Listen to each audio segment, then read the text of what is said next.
সুপ্রিয় দর্শক, আসসালামু আলাইকুম। আপনাদের সবাইকে সাদর আমন্ত্রণ জানাচ্ছি রিহাব টিভির পক্ষ থেকে। আমি ডক্টর আফসানা হাবিব শিউলি। আমাদের নিয়মিত আয়োজন ক্যান্সার ব্যবস্থাপনা দেশে বিদেশে।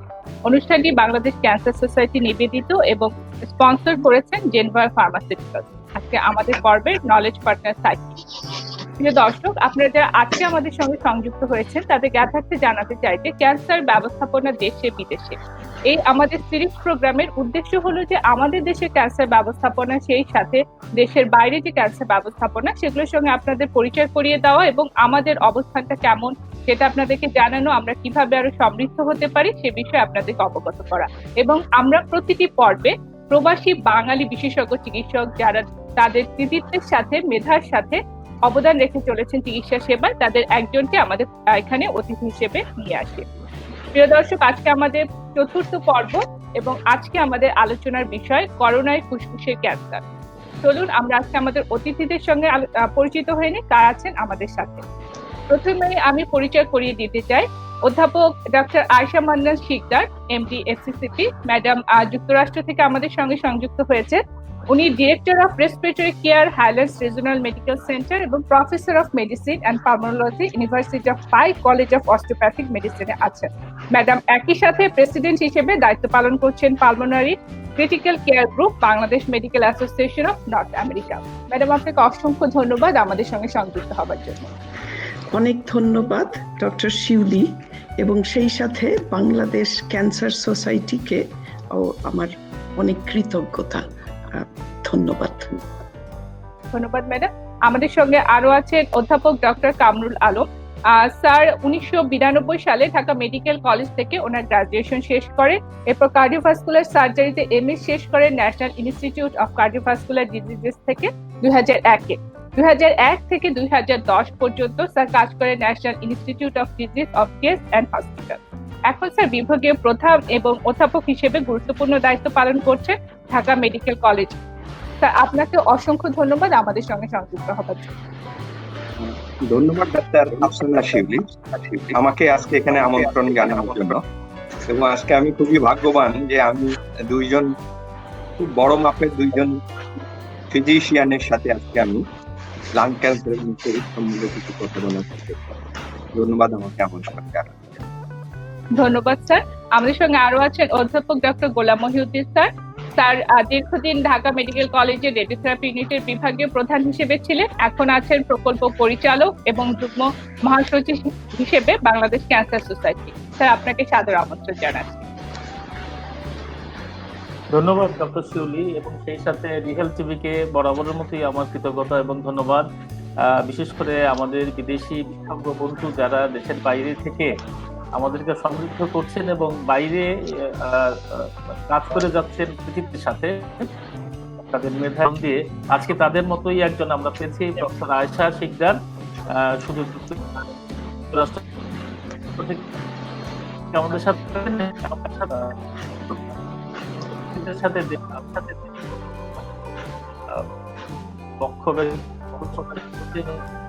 আমাদেরকে সহায়তা করছেন, সার্জারি করে তাকেও সবাইকে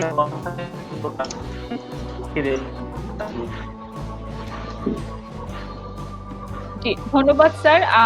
প্রিয় দর্শক, আপনারা যে অনুষ্ঠানটি দেখছেন, আপনাদের জানিয়ে রাখতে চাই যে আমাদের অনুষ্ঠানটি একই সাথে ফেসবুক লাইভ এবং ইউটিউব লাইভে দেখা যাচ্ছে।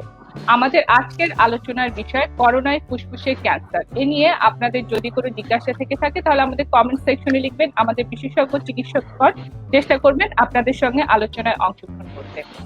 আমি প্রথমে গোলাম মহিউদ্দিন স্যার আপনার কাছে আসতে চাই যে আমাদের আলোচনা ক্যান্সার ব্যবস্থাপনা দেশে বিদেশে। প্রথমে আমরা দেশের পরিস্থিতি স্যার আপনার কাছে জানতে চাইবো যে বাংলাদেশে ফুসফুস ক্যান্সারের পরিসংখ্যান কিংবা আক্রান্তের সংখ্যাটা কেমন?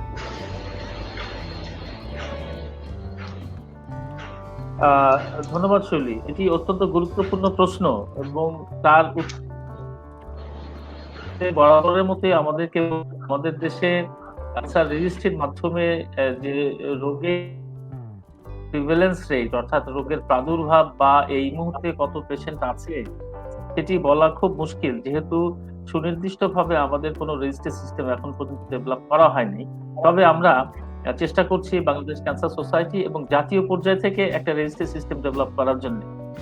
আপনি জানেন যে পপুলেশন বেসড এবং হসপিটাল বেসড ক্যান্সার রেজিস্ট্রি, দুই ধরনের রেজিস্ট্রি সিস্টেম আছে, কিন্তু কোনোটাই যেহেতু এখনো নেই, সেজন্য আমাদের কিছু কিছু সেন্টারে যেগুলো ডাটা সংরক্ষণ করা হচ্ছে, জাতীয় ক্যান্সার গবেষণা ইনস্টিটিউট, ঢাকা মেডিকেল কলেজ এবং আমাদের যে প্রাইভেট ইনস্টিটিউট আছে, বাংলাদেশ ক্যান্সার সোসাইটি যে গুলো আসে, সেটা বলতে পারি যে আমাদের ওরাল ক্যান্সারের পরই ফুসফুসের ক্যান্সার আধিক্যতা থাকে।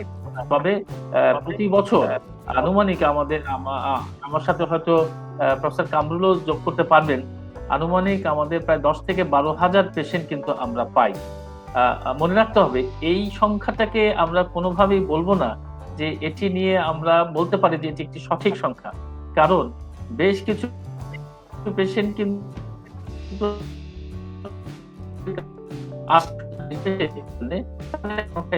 আপনার কাছে উল্লেখ এবং নিশ্চয়ই আমাদের আলোচনায় এগিয়ে গিয়ে পরে আপনার কাছে। ধন্যবাদ। ধন্যবাদ স্যার। আমি এবার ম্যাডাম আপনার কাছে আসবো, যে আপনি তো একজন পালমোনোলজিস্ট। ম্যাডাম, আপনাদের ওখানে যুক্তরাষ্ট্রে পালমোনোলজিস্ট হিসেবে সাধারণত ফুসফুস ক্যান্সারের রোগী কেমন আপনারা পেয়ে থাকেন, এবং আপনাদের ওখানে এই ফুসফুস ক্যান্সারের প্রধান কারণগুলো কি? অনেক ধন্যবাদ ডক্টর শিউলি এবং এত সুন্দর ইন্ট্রোডাকশনের জন্য। আমি সত্যি আমি খুব গর্বিত এবং কৃতজ্ঞ যে দুজন ডক্টর ফারুক এবং ডক্টর কামরুলের সাথে আমি আজকে এই প্রোগ্রামে আছি।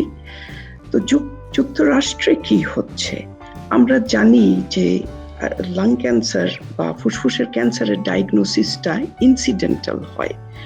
যখন তারা প্রেজেন্ট করে আমাদের কাছে, যদি তাদের কোনো রোগের লক্ষণ হয়, তার মানে সেটা অ্যাডভান্সড হয়ে গেছে। তো যুক্তরাষ্ট্রের পপুলেশন হচ্ছে 380 মিলিয়ন, তার মানে 38 কোটি প্রতি বছর। আমাদের কিন্তু একেবারে রেজিস্ট্রি আছে এবং প্রতি বছরই গত আমরা 7-8 বছর ধরে দেখছি যে এটা ডায়াগনোজ হচ্ছে 17 লক্ষ বা 160 to 170 মিলিয়ন লোক এতে মারা যাচ্ছে। তো ডায়াগনোসিস হচ্ছে অবশ্যই এর চাইতে অনেক বেশি। এটা হচ্ছে আমাদের পরিসংখ্যান। আমার এখনো ক্যান্সার ডেথে এটা লিডিং কজ অফ ডেথ, যদিও মহিলাদের ব্রেস্ট ক্যান্সার বেশি এবং পুরুষদের প্রস্টেট ক্যান্সার বেশি যুক্তরাষ্ট্রে। মৃত্যুর হার সবচাইতে বেশি লাং ক্যান্সারে। তবে আমরা এখন, আমি হয়তো যদি সুযোগ পাই আলোচনা করব যে early diagnosis of lung cancer আমরা কিভাবে করছি। ট্রেমেন্ডাস একটা প্যারাডাইম শিফট হয়েছে যুক্তরাষ্ট্রে, যেটা 2014 থেকে, যখন থেকে আমরা লাং ক্যান্সার স্ক্রিনিং করছি। তো আমরা এখন অনেক এগিয়ে আছি সেই ব্যাপারে, ডায়াগনোসিসে। তো সে ব্যাপারে হয়তো সুযোগ পেলে আমি একটু আলোচনা করব।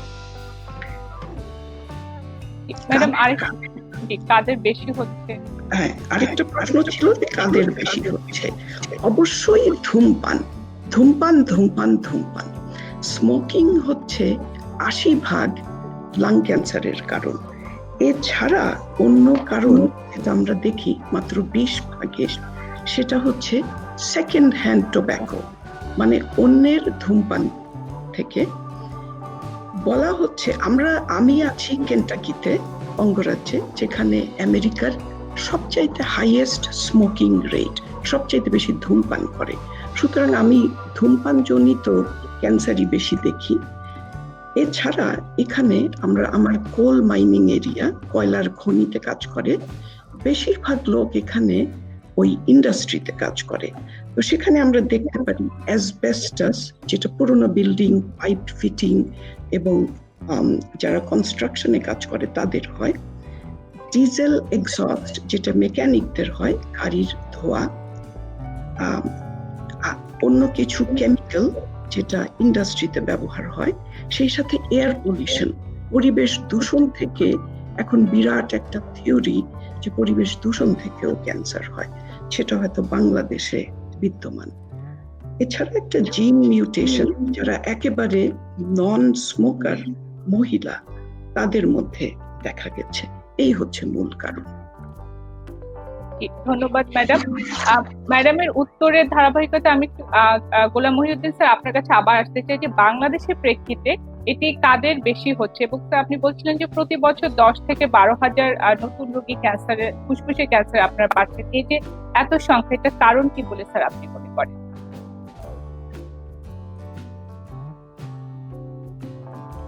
হ্যাঁ শিউলি, আরেকবার কি ইয়ে করা যাবে? আমি খুব স্পষ্ট শুনতে পারিনি।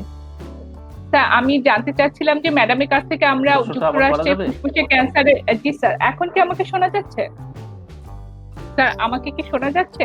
হ্যাঁ শোনা যাচ্ছে। হ্যাঁ স্যার আমি জানতে চাচ্ছিলাম যে বাংলাদেশের পরিপ্রেক্ষিতে ক্যান্সার, জি স্যার আমি প্রশ্নটি আবার করছি। বাংলাদেশের পরিপ্রেক্ষিতে ফুসফুস ক্যান্সারের প্রধান কারণগুলো কি কি, এবং স্যার আপনি বলছিলেন যে প্রতি বছর 10 থেকে 12,000 নতুন ফুসফুস ক্যান্সার রোগী আপনারা পাচ্ছেন। এই যে স্যার এত সংখ্যাটা, এত রোগীর স্যার কারণটি কি বলে আপনি মনে করেন? না শিউলি, আমি যেটি বলছিলাম এটা আমরা কয়েকটা প্রতিষ্ঠানের হিসাব দিয়েছি। আমি যদি দেশের কথা বলি তাহলে কিন্তু এর সংখ্যা আরো বেশি হবে, এটা প্রায় দ্বিগুণ হবে, অর্থাৎ অন্তত 20 থেকে 25,000 হবে। এবং এই সংখ্যাটি অবশ্যই বেশি, এবং তার একটা প্রধান কারণ হচ্ছে আমাদের দেশে, যেটি প্রফেসর আয়েশা শিকদার যে কথা বলছিলেন, যে ধূমপান একটি প্রধানতম কারণ। এবং আমরা মনে করি যে উন্নত বিশ্বের পাশাপাশি বাংলাদেশেও প্রায় 90% কারণই হচ্ছে তামাক গ্রহণ। এই তামাকটা আমরা দুইভাবেই নিচ্ছি, একটি হচ্ছে আমরা ধোঁয়াযুক্ত তামাক, আরেকটি হচ্ছে ধোঁয়াবিহীন তামাক। ধোঁয়াবিহীন তামাকের মধ্যে জর্দা, খৈনি, সাদা পাতা, এগুলো। এবং যে কারণে আমরা দেখছি প্রায় 50-50, অর্থাৎ আমাদের দেশে মহিলা ধূমপানের সংখ্যা কম, কিন্তু স্মোকলেস টোবাকো, যেটিকে আমরা বলি যে ধোঁয়াবিহীন তামাক, সেটি কিন্তু আমাদের মহিলারা খাচ্ছেন বেশি, যে কারণে প্রায় 50-50 আমাদের এসে যাচ্ছে। অর্থাৎ ধোঁয়াযুক্ত তামাক নিয়ে পুরুষরা বেশি আসতেছে, এবং যারা এই পান জর্দা বেশি খাচ্ছে মহিলারা, সেই সংখ্যা তাদের বেশি, তারা আবার তারাও ফুসফুসের ক্যান্সার নিয়ে আসতেছে। আরেকটি যেটি বলছিলেন যে এটিও একেবারে স্বতঃসিদ্ধ ব্যাপার, যে প্যাসিভ স্মোকার অর্থাৎ সেকেন্ড স্মোকিং। আজকে বাড়িতে একজন সদস্য যখন ধূমপান করছে, তার পাশে যে থাকছে, বা আমাদের অফিস আদালতে, বা বিভিন্ন আমরা যেখানে রেস্ট্রিক্টেড জায়গা আছে, যদিও আমাদের তামাক নিয়ন্ত্রণ আইনে অনেক কথা বলা আছে, কিন্তু তারপরেও সেগুলো আমরা পরিপূর্ণভাবে প্রতিপালন করতে পারছি না বিধায় আমরা কিন্তু পরোক্ষ ধূমপানের শিকার হচ্ছি। এগুলো কিন্তু অত্যন্ত গুরুত্বপূর্ণ বিষয়ের প্রধান কারণ হিসেবে। তবে পাশাপাশি এটিও আমরা মনে করি যে আমাদের যে পরিবেশ দূষণের কারণে যে অবস্থা তৈরি হচ্ছে, তাতেও কিন্তু আমাদের ফুসফুসের ক্যান্সার বেশি হচ্ছে। তবে মোটা দাগে যেটি বলতে পারি, আমাদের 90% প্রধান কারণই হচ্ছে তামাক। এবং এটি আগে যেটি ছিল যে 40 ঊর্ধ্ব মানুষের বেশি হতো, এখন কিন্তু আমরা দেখতে পাচ্ছি আমাদের তরুণ যারা 40-এর নিচে, এটি আমাদের প্রফেসর কামরুল বলতে পারবেন যে বেশ কিছু পেশেন্ট আমরা পাচ্ছি যারা একেবারে তরুণ বয়সে আমাদের কাছে আসছে, এবং তাদের সাথে ধূমপানের যে অভ্যাসটি সেটি কিন্তু যুক্ত আছে। ধন্যবাদ। জি ধন্যবাদ স্যার। কামরুল স্যার আপনার কাছে আসবেন। স্যার বলছিলেন বয়সের একটা কথা, যে কোন ধরনের রোগীরা আপনারা বেশি পাচ্ছেন। আপনার কাছে জানতে চাইবো যে ফুসফুসের ক্যান্সারের যেসব রোগীরা, তারা সাধারণত কি কি উপসর্গ কিংবা লক্ষণ নিয়ে আপনাদের কাছে এসে থাকে, এবং কোন বয়সের রোগীদেরকে আপনারা বেশি পেয়ে থাকেন? ধন্যবাদ ডাক্তার শিবলি।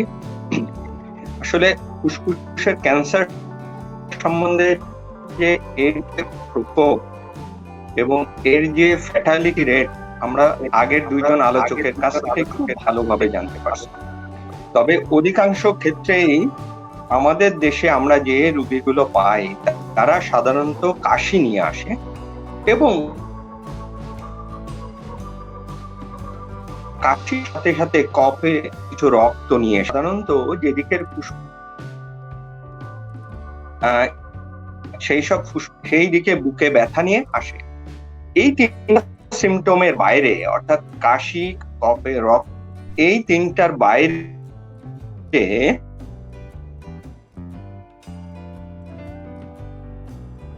মন্দা নিয়ে, যেটা খাওয়া দাওয়ায় অরুচি, এটা অন্য একটা বিষয় যেটা খুবই বর্তমান প্রেক্ষাপটে ইম্পর্টেন্ট, সেটা হচ্ছে ফুসফুসের ক্যান্সারের রোগীরা তারা কম বেশি সবাই একটা জ্বর ভাব নিয়ে আসে এবং হয়ে যায়। যখন বুকে পানি জমে যায় তখন তারা সাধারণত বুকটা ভারী বা শ্বাসকষ্ট এই জাতীয় প্রবলেম নিয়ে আমাদের কাছে প্রেজেন্ট করে। আর যে প্রশ্নটা বলা হলো সাধারণত কোন বয়সে, আমরা আমাদের দেশের প্রেক্ষাপটে সবচেয়ে বেশি দেখি যাদের বয়স একটু বেশি, যারা 50 ঊর্ধ্ব বা 60 ঊর্ধ্ব বয়স, তার ফুসফুসের ক্যান্সার বেশি, যারা স্মোক করে, সিগারেট খায়। কিন্তু এর বাইরে আমরা রিসেন্টলি যেটা মহিউদ্দিন ফারুক স্যার বললেন, আমরা কিছু ইয়াং জেনারেশন পেশেন্ট পাচ্ছি, তাদের যেমন স্মোকিং এর হিস্ট্রি আছে, এট দ্য সেম টাইম এই সব পেশেন্ট গুলো আমরা ওই যেটা আয়েশা ম্যাডাম বললেন যে জেনেটিক ফ্যাক্টর, তাদের কিছু ফ্যামিলি হিস্ট্রি, তাদের ফ্যামিলিতে যাদের বাবা হয়তো বা বাবা মামা এইরকম যারা অতীতে ক্যান্সারে সাফার করছে, তাদেরকেও এরকম ফুসফুসের ক্যান্সার নিয়ে প্রেজেন্ট করতে আমরা দেখছি। তো মোটামুটি এইটুকু আমরা বলতে পারি যে ফুসফুসের ক্যান্সারে যারা স্মোক করে এবং এই জাতীয় পেশেন্ট যদি কখনো কাশি, রক্ত, ক্ষুধামন্দা এবং বুকে ব্যথা, মূলত এই কয়েকটি সিমটম নিয়েই যখন আসে তখন আমরা সাসপেক্ট করে থাকি যে এই পেশেন্ট গুলো ফুসফুসের ক্যান্সার থাকার একটা সম্ভাবনা আছে। যদিও কিভাবে এটা ডায়াগনোসিস হবে এটা আলাদা প্রশ্ন, সেই প্রসঙ্গে আমি আপাতত যাচ্ছি না। আপাতত প্রেজেন্টেশন বা কিভাবে রোগীরা প্রেজেন্ট করে সেটাই এখানে শেষ করছি। ধন্যবাদ। ধন্যবাদ স্যার। আমাদের সঙ্গে দর্শকরা সংযুক্ত হতে শুরু করেছে, তা আপনাদের অনুমতি নিয়ে আমি কিছু কমেন্টস করতে চাই। মাসুদ রানা যুক্ত হয়েছে, জিপুল, উনি একটি প্রশ্ন করেছেন। প্রশ্নটি ম্যাডাম আয়েশা ম্যাডাম আমি আপনার জন্য নিতে চাই। উনি লিখেছেন, অক্সিজেন লেভেল ঠিক আছে কিন্তু মাঝে মাঝে মনে হচ্ছে শ্বাস নিতে কেমন যেন একটু কষ্ট হচ্ছে, আবার ঠিক হয়ে যাচ্ছে 5-6 দিন ধরে এই সমস্যা। আমি অনেকদিন থেকে MCAS-10, মন্টেলুটাস, ফেনাডিল, ফেক্সোফেনাডিল 120 খাই কারণ আমার আগে একটু সমস্যা ছিল, কিন্তু কখনো এরকম হয়নি। কারো কাছে কোনো সমাধান থাকলে একটু জানাবেন দয়া করে। ধন্যবাদ। প্রশ্নটা হচ্ছিল যে মন্টেলুকাস্ট আর ফেক্সোফেনাডিন খাচ্ছেন তিনি, কিন্তু শ্বাসকষ্ট হচ্ছে, অক্সিজেন লেভেলটা ঠিক আছে। এটা যেহেতু তার এই মন্টেলুকাস্ট খাচ্ছে, মনে হচ্ছে এই পেশেন্টটা হয়তো অ্যাজমা বা অ্যালার্জিক রাইনাইটিস। তো শ্বাসকষ্ট যদি হয়, বুক যদি ভার লাগে, সবচাইতে প্রথমে পালমোনারি ফাংশন টেস্ট করতে হবে। একজন রেসপিরেটরি বিশেষজ্ঞের সাথে পরামর্শ নিলে ভালো হয়। এটা হচ্ছে দেখতে হবে এটা কি অ্যাজমা নাকি অ্যালার্জিক রাইনাইটিস নাকি সিম্পল ব্রঙ্কাইটিস। তো সেটা যদি 6 সপ্তাহ বেশি থাকে তাহলে পালমোনারি ফাংশন টেস্ট করা প্রয়োজন। ধন্যবাদ। ধন্যবাদ। আমাদের সঙ্গে আরো দর্শক যুক্ত হয়েছেন, হাসান মিন্টু, জেডিন সরকার, MH তুহিন, জিনাত আলম, মামুনুর রশিদ। প্রিয় দর্শক, আপনাদের অসংখ্য ধন্যবাদ আমাদের সঙ্গে সংযুক্ত হওয়ার জন্য। আপনাদের কোশ্চেন আমরা আবার স্যার এবং ম্যাডামদের কাছে তুলে ধরবো। ম্যাডাম, আপনার কাছে এখন জানতে চাই যে আপনি তো পালমোনোলজিস্ট হিসেবে আছেন ওখানকার অনকোলজিস্ট, তারা ফুসফুসের ক্যান্সার চিকিৎসার কোন পর্যায়ে আপনাদের সহায়তা চেয়ে থাকেন? আমরা অনকোলজিস্টের সাথে পাশাপাশি একেবারে প্যারালেল কাজ করি, খুব ওতপ্রোতভাবে জড়িত থাকি। আসলে ফুসফুসের ক্যান্সারের রোগী আমরা আগে দেখি, বা হয়তো প্রাইমারি ফিজিশিয়ান যারা জেনারেল প্র্যাকটিশনার বা ইন্টারনাল মেডিসিন তারা দেখে। তো একটা রোগী যখন কাশি থাকে তার 6 সপ্তাহ বেশি, যদি তাদের শ্বাসকষ্ট একটু বেড়ে যায় এবং তাদের যদি চেস্ট এক্সরে একটা শ্যাডো যেটা ঠিক হচ্ছে না, মনে হচ্ছে নিউমোনিয়া কিন্তু ভালো হচ্ছে না, কিংবা যদি কাশির সাথে রক্ত বের হয়, যেটা প্রফেসর কামরুল বললেন, এই উপসর্গ যদি স্পেশালি একটা ধূমপায়ীর থাকে, একটা স্মোকারের থাকে, তাহলে আমাদের কাছে পাঠানো হয়। আমরা সেই সাথে আমরা জানি ধূমপানের জন্য COPD হয়, তো আমাদের COPD-টা ম্যানেজ করতে হয়, সেই সাথে স্ক্রিন করতে হয় লাং ক্যান্সারের জন্য। এখানে স্ক্রিনিং এর কথা আসছে, আমি একটু তুলে ধরতে চাই। বহু বছর ধরে আমরা দেখছিলাম রোগীরা উপসর্গ হওয়ার পরে আমাদের কাছে আসে। আমরা সবাই জানি যে যদি উপসর্গ থাকে তাহলে সেটা লাং ক্যান্সার হয়তো স্টেজ 3 বা 4। আমরা চাই রোগীগুলাকে স্টেজ 1 বা 2 তে ডায়াগনোজ করতে। কেন করতে? কারণ 1 বা 2-র survival rate, 5-year survival rate হচ্ছে 80%। 60% ছিল, এখন 80%। তাহলে কি করে ওই রোগীগুলাকে আমরা পাবো? আমরা যেটা করি, 2014 থেকে আমরা একটা গাইডলাইন ফলো করি রুটিনলি প্রতি বছর।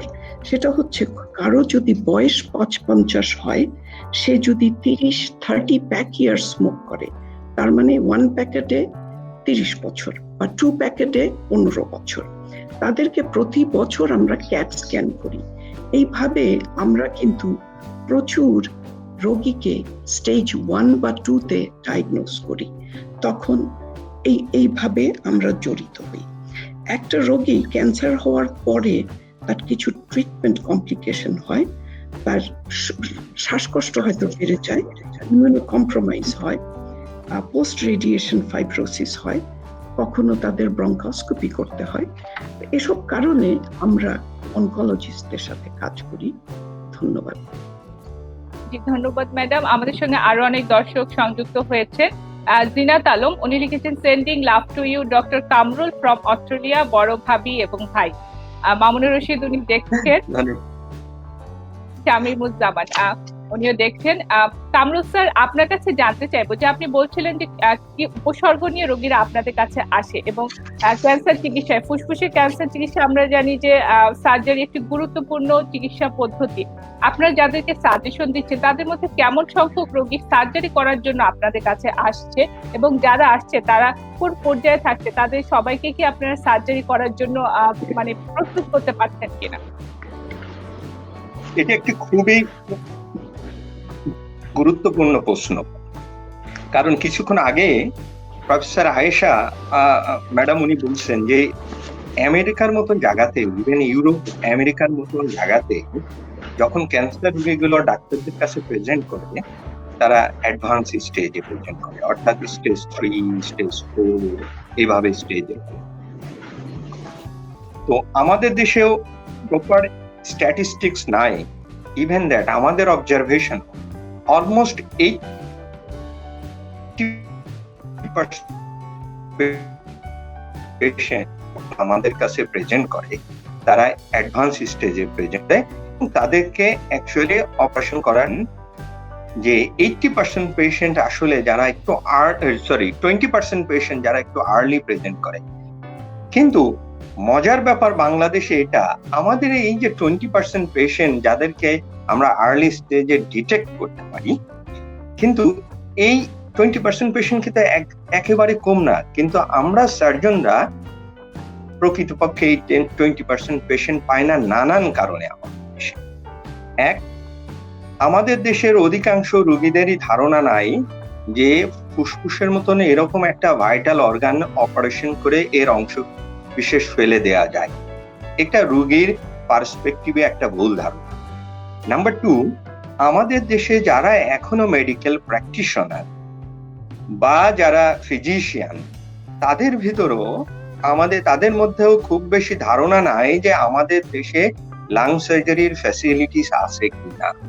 এই জন্য অনেক পেশেন্ট যখন ক্যান্সার হিসাবে ডিটেক্ট হয়, ফিজিশিয়ানরা সার্জনদের কাছে পাঠানোর আগেই তারা অ্যাকচুয়ালি অনকোলজিস্টদের কাছে পাঠিয়ে দেয়।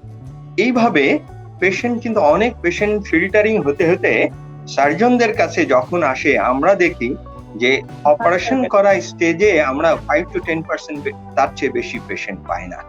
কিন্তু বাংলাদেশের জন্য আরেকটি খুব অ্যালার্মিং একটা জিনিস, আমরা জানি যে এই সাবকন্টিনেন্টে বাংলাদেশ, ইন্ডিয়া, এখানে আমাদের যক্ষ্মা রোগের প্রকোপ অনেক বেশি।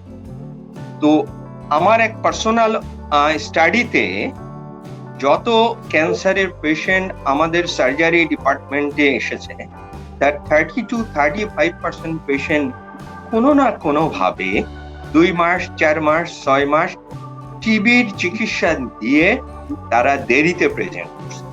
যেহেতু আমাদের এই সাবকন্টিনেন্টে টিবির প্রকোপ বেশি, আমরা যদি কখনো এক্সরেতে কোনো শ্যাডো দিই, আমাদের সাধারণ ফিজিশিয়ানদের একটা টেন্ডেন্সি যে অ্যান্টি টিবি দিয়ে আমরা ট্রায়াল দেওয়ার চেষ্টা করি। এটা করতে যে আমাদের অনেক পেশেন্টই আমরা অপারেশন স্টেজ পাই না। সুতরাং কনক্লুশন এভাবে বলতে পারি, পৃথিবীর অন্যান্য দেশের মতন 80% পেশেন্টই অ্যাডভান্স স্টেজে আসে, যে 20% পেশেন্ট আর্লি স্টেজ থাকে তারও আমাদের সার্জনদের কাছে অনলি 5 to 10% এর বেশি আমরা তাদেরকে সার্ভিস দিতে পারি। ধন্যবাদ। ধন্যবাদ স্যার। আমাদের সঙ্গে আরো দর্শক আছেন, MH তুহিন। প্রশ্নটি গোলাম মহিউদ্দিন স্যার আপনার জন্য নিতে চাই। উনি লিখেছেন, যদি ফুসফুসে ক্যান্সার সম্পর্কিত নয় কিন্তু ক্যান্সার সম্পর্কিত, my mother has diagnosed breast cancer in August 2018, then we go through simple mastectomy with axillary clearance and then chemotherapy 8 cycle and radiotherapy 25 cycle, then we regular maintain follow up. Now in 5 means May 2020, doctor said it metastasis to liver and lung, and they said for again chemotherapy we complete 3 cycle gemcitabine, but no improve now. What we can do? ধন্যবাদ তুহিন সাহেবকে। খুবই ব্যক্তিগত এবং আমি বলবো যে আরো সংবেদনশীল যে তার মান ব্যাপারে এই প্রশ্নটি করেছেন। আমি ধরে নিতে পারি যেহেতু ব্রেস্ট ক্যান্সারের পেশেন্ট এবং 8 সাইকেল কেমোথেরাপি দেওয়া হয়েছে, আমরা সাধারণত আমাদের প্র্যাকটিস হচ্ছে এই 8 সাইকেল কেমোথেরাপি দেওয়া হয় ট্রিপল নেগেটিভ ব্রেস্ট ক্যান্সারের বেলায়। অর্থাৎ ওনার আমি প্রায় নিশ্চিত যে ওনার ER/PR এবং HER2 এই তিনটাই নেগেটিভ। একটু মনে রাখতে হবে, আমাদের দুর্ভাগ্য হচ্ছে যে এই TNBC বা ট্রিপল নেগেটিভ ব্রেস্ট ক্যান্সারের পেশেন্টরা একটু অ্যাগ্রেসিভ হয় এবং আমাদের যে প্যাথোফিজিওলজি অনুযায়ী 2 বছর পরেই কিন্তু এটা রিকারেন্স হওয়ার একটা আশঙ্কা থেকে যায়। সুতরাং আমরা এই জন্য এই ধরনের পেশেন্টদেরকে খুব কন্টিনিউয়াস ফলো আপে রাখি, খুব স্মল ইন্টারভ্যালে ফলো আপ করি, তারপরেও আমরা দেখি যে 2 বছর পরে এটি চলে আসে। এবং আনফরচুনেটলি এনার বেলায় তাই হয়েছে এবং লিভার এবং লাঙে মেটাস্টেসিস হয়ে গেছে। হ্যাঁ, আমরা এটি সরাসরি লাং সম্পর্কিত প্রশ্ন না হলো, আমাদের কিন্তু লাং ক্যান্সারের একটি অংশ আসে এভাবে যে আরেক জায়গা থেকে ফুসফুসের মধ্যে এসে বসে থাকে, মেটাস্টেসিস বলে এটাকে, এটি তাই হয়েছে। এবং একেবারে সঠিকভাবেই আপনার যিনি অনকোলজিস্ট উনি কিন্তু একটি চমৎকার ওষুধ প্রেসক্রাইব করেছেন, সেটি হচ্ছে জেমসিটাবিন এবং 3rd সাইকেল দেওয়া হয়েছে। মনে রাখতে হবে 3rd সাইকেল আমাদের 6 সাইকেল পর্যন্ত যাওয়ার কথা, কিন্তু যেহেতু 3rd সাইকেলের পরে ইমপ্রুভ করেনি, আমার বিবেচনায় নিশ্চয়ই আপনার অনকোলজিস্ট এটাকে ডিসকন্টিনিউ করবেন, এই প্রোটোকলে যাবেন না, উনি আরেকটা প্রোটোকলে যাবেন। এবং আমাদের হাতে কিন্তু অপশন আরো আছে।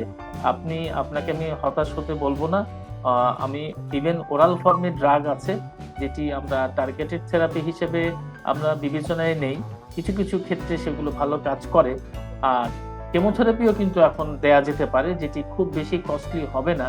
এবং আমি মনে করি যে আপনি হতাশ না হয়ে আপনার অনকোলজিস্টের সাথে পরামর্শ করেন, উনি জেমসিটাবিনটা সরিয়ে দিয়ে পরবর্তী ধাপের যে সালভেজ কেমোথেরাপি আছে সেটি প্রেসক্রাইব করবেন। তবে মনে রাখতে হবে একটু, যদি যেহেতু ওটা লিভার এবং লাঙে এসেছে, একটু খেয়াল রাখবেন যে ওনার কোথাও শরীরে আমরা স্কেলেটাল সিস্টেম, অর্থাৎ ওনার হাড়ে যদি কোথাও ব্যথা থাকে সেটিকেও যেন একটু অ্যাসেস করা হয়, অর্থাৎ বোন স্ক্যানটাও যেন একটু করা হয়। আর যদি সমস্যা না থাকে তাহলে বোন স্ক্যানটা জরুরি না, কিন্তু এদিকে একটু নজর দিতে হবে, না হলে আমরা ভুল হয়ে যাবে। ধন্যবাদ। আমি মনে করি যে আপনার অনকোলজিস্ট আপনাকে নতুন একটি প্রোটোকলে, আপনার মাকে প্রোটোকলে নিয়ে যাবে। তুহিন, আমি আশা করি যে আপনি আপনার প্রশ্ন খুব সুন্দর উত্তর পেয়েছেন। মাসুদ রানা, আপনি অনেকবার প্রশ্ন করছেন। দর্শক, আপনার উদ্দেশ্যে বলতে চাই যে আমাদের আজকের অনুষ্ঠানটি ফুসফুসের ক্যান্সার। আপনার যদি পালমোলজি অথবা কার্ডিওথোরাসিক সার্জারি অথবা অনকোলজি রিলেটেড প্রশ্ন হতো, আমরা অবশ্যই আপনার প্রশ্নটি নিতাম। আপনি আমাদের ইনবক্সে প্রশ্নটি পাঠাবেন, আমরা চেষ্টা করব উত্তরটি দিতে। ফারুক স্যার আরেকজন প্রশ্ন করেছেন, প্রশ্নটি আপনার উদ্দেশ্যে যে why cancer society do not take a visible action to prohibit using tobacco which kills life. We usually ban such products which harmful to us. Mohiuddin Farooq sir.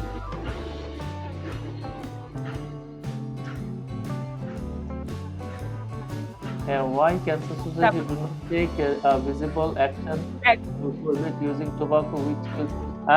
এটা প্রশ্নটা করেছেন লতিফ সাহেব আপনাকে, আব্দুল লতিফ সাহেব। আমি মনে হয় আপনাকে আমি অত্যন্ত দৃঢ়তার সাথে বলি, আপনার এই এই এই মন্তব্যটাকে আমি একেবারেই প্রত্যাখ্যান করছি, একদম প্রত্যাখ্যান করছি। হ্যাঁ, আমি তৃতীয়বার বলছি যে একদম প্রত্যাখ্যান করছি।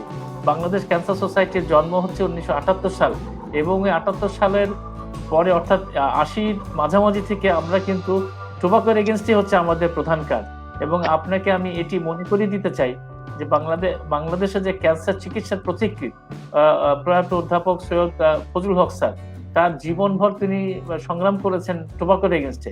এবং আজকে বাংলাদেশে যে তামাক নিয়ন্ত্রণ আইনটি তৈরি হয়েছে, সেই তামাক নিয়ন্ত্রণ আইনের প্রথম যে আমরা ড্রাফটটা তৈরি করা, প্রফেসর নুরুল ইসলাম স্যার, আপনারা জানেন আধুনিকের প্রবক্তা, তিনি সহ এবং সৈয়দ ফজলুল হক স্যার সহ আমার সৌভাগ্য হয়েছে তাদের সাথে কাজ করার। এবং আমরা প্রথম সেই তামাক নিয়ন্ত্রণ আইনের খসড়া তৈরি করি, এবং পরবর্তী পর্যায়ে ধাপে ধাপে যে এটির যে পরিবর্তন হয়েছে তার সাথেও কিন্তু বাংলাদেশ ক্যান্সার সোসাইটি জড়িত আছে। এবং এখন আমরা 32টা সংগঠন বাংলাদেশ ক্যান্সার সোসাইটি সহ, এবং সেটি নেতৃত্ব দিচ্ছে বাংলাদেশ ক্যান্সার সোসাইটি, আমরা কিন্তু তামাকের বিরুদ্ধে আমাদের সমস্ত কর্মসূচি অব্যাহত রেখেছি। এমনকি আমরা গত 4 বছর ধরে আমরা তামাকের বিরুদ্ধে ন্যাশনাল বোর্ড অফ রেভিনিউতে এটা ট্যাক্স পাড়িয়ে তামাক যাতে পরিহার করা যায়, নিয়ন্ত্রণ করা যায়, এটি সারা বিশ্বে সর্বোত্তম পন্থা, তার জন্য আমরা কাজ করছি। এবং 2018 সালে Bangladesh cancer society, American cancer society, cancer research UK এবং ঢাকা ইউনিভার্সিটির ইকোনমিক্স ডিপার্টমেন্টকে নিয়ে আমরা সবচেয়ে বড় একটা স্টাডি করেছি। 10,000 হাউস হোল্ড সারা বাংলাদেশে, তাদেরকে নিয়ে আমরা দেখেছি যে 7টা ডিজিজের সাথে কিভাবে তামাক জড়িত আছে এবং তার কারণে আমাদের যে অর্থনৈতিক ক্ষতি হচ্ছে সেটিও আমরা সরকারকে বোঝানোর চেষ্টা করেছি। সুতরাং আমাদের কাজ অব্যাহত আছে। তবে আপনি যদি বলেন যে আমরা কি এই কাজে সন্তুষ্ট কিনা, নিশ্চয়ই না।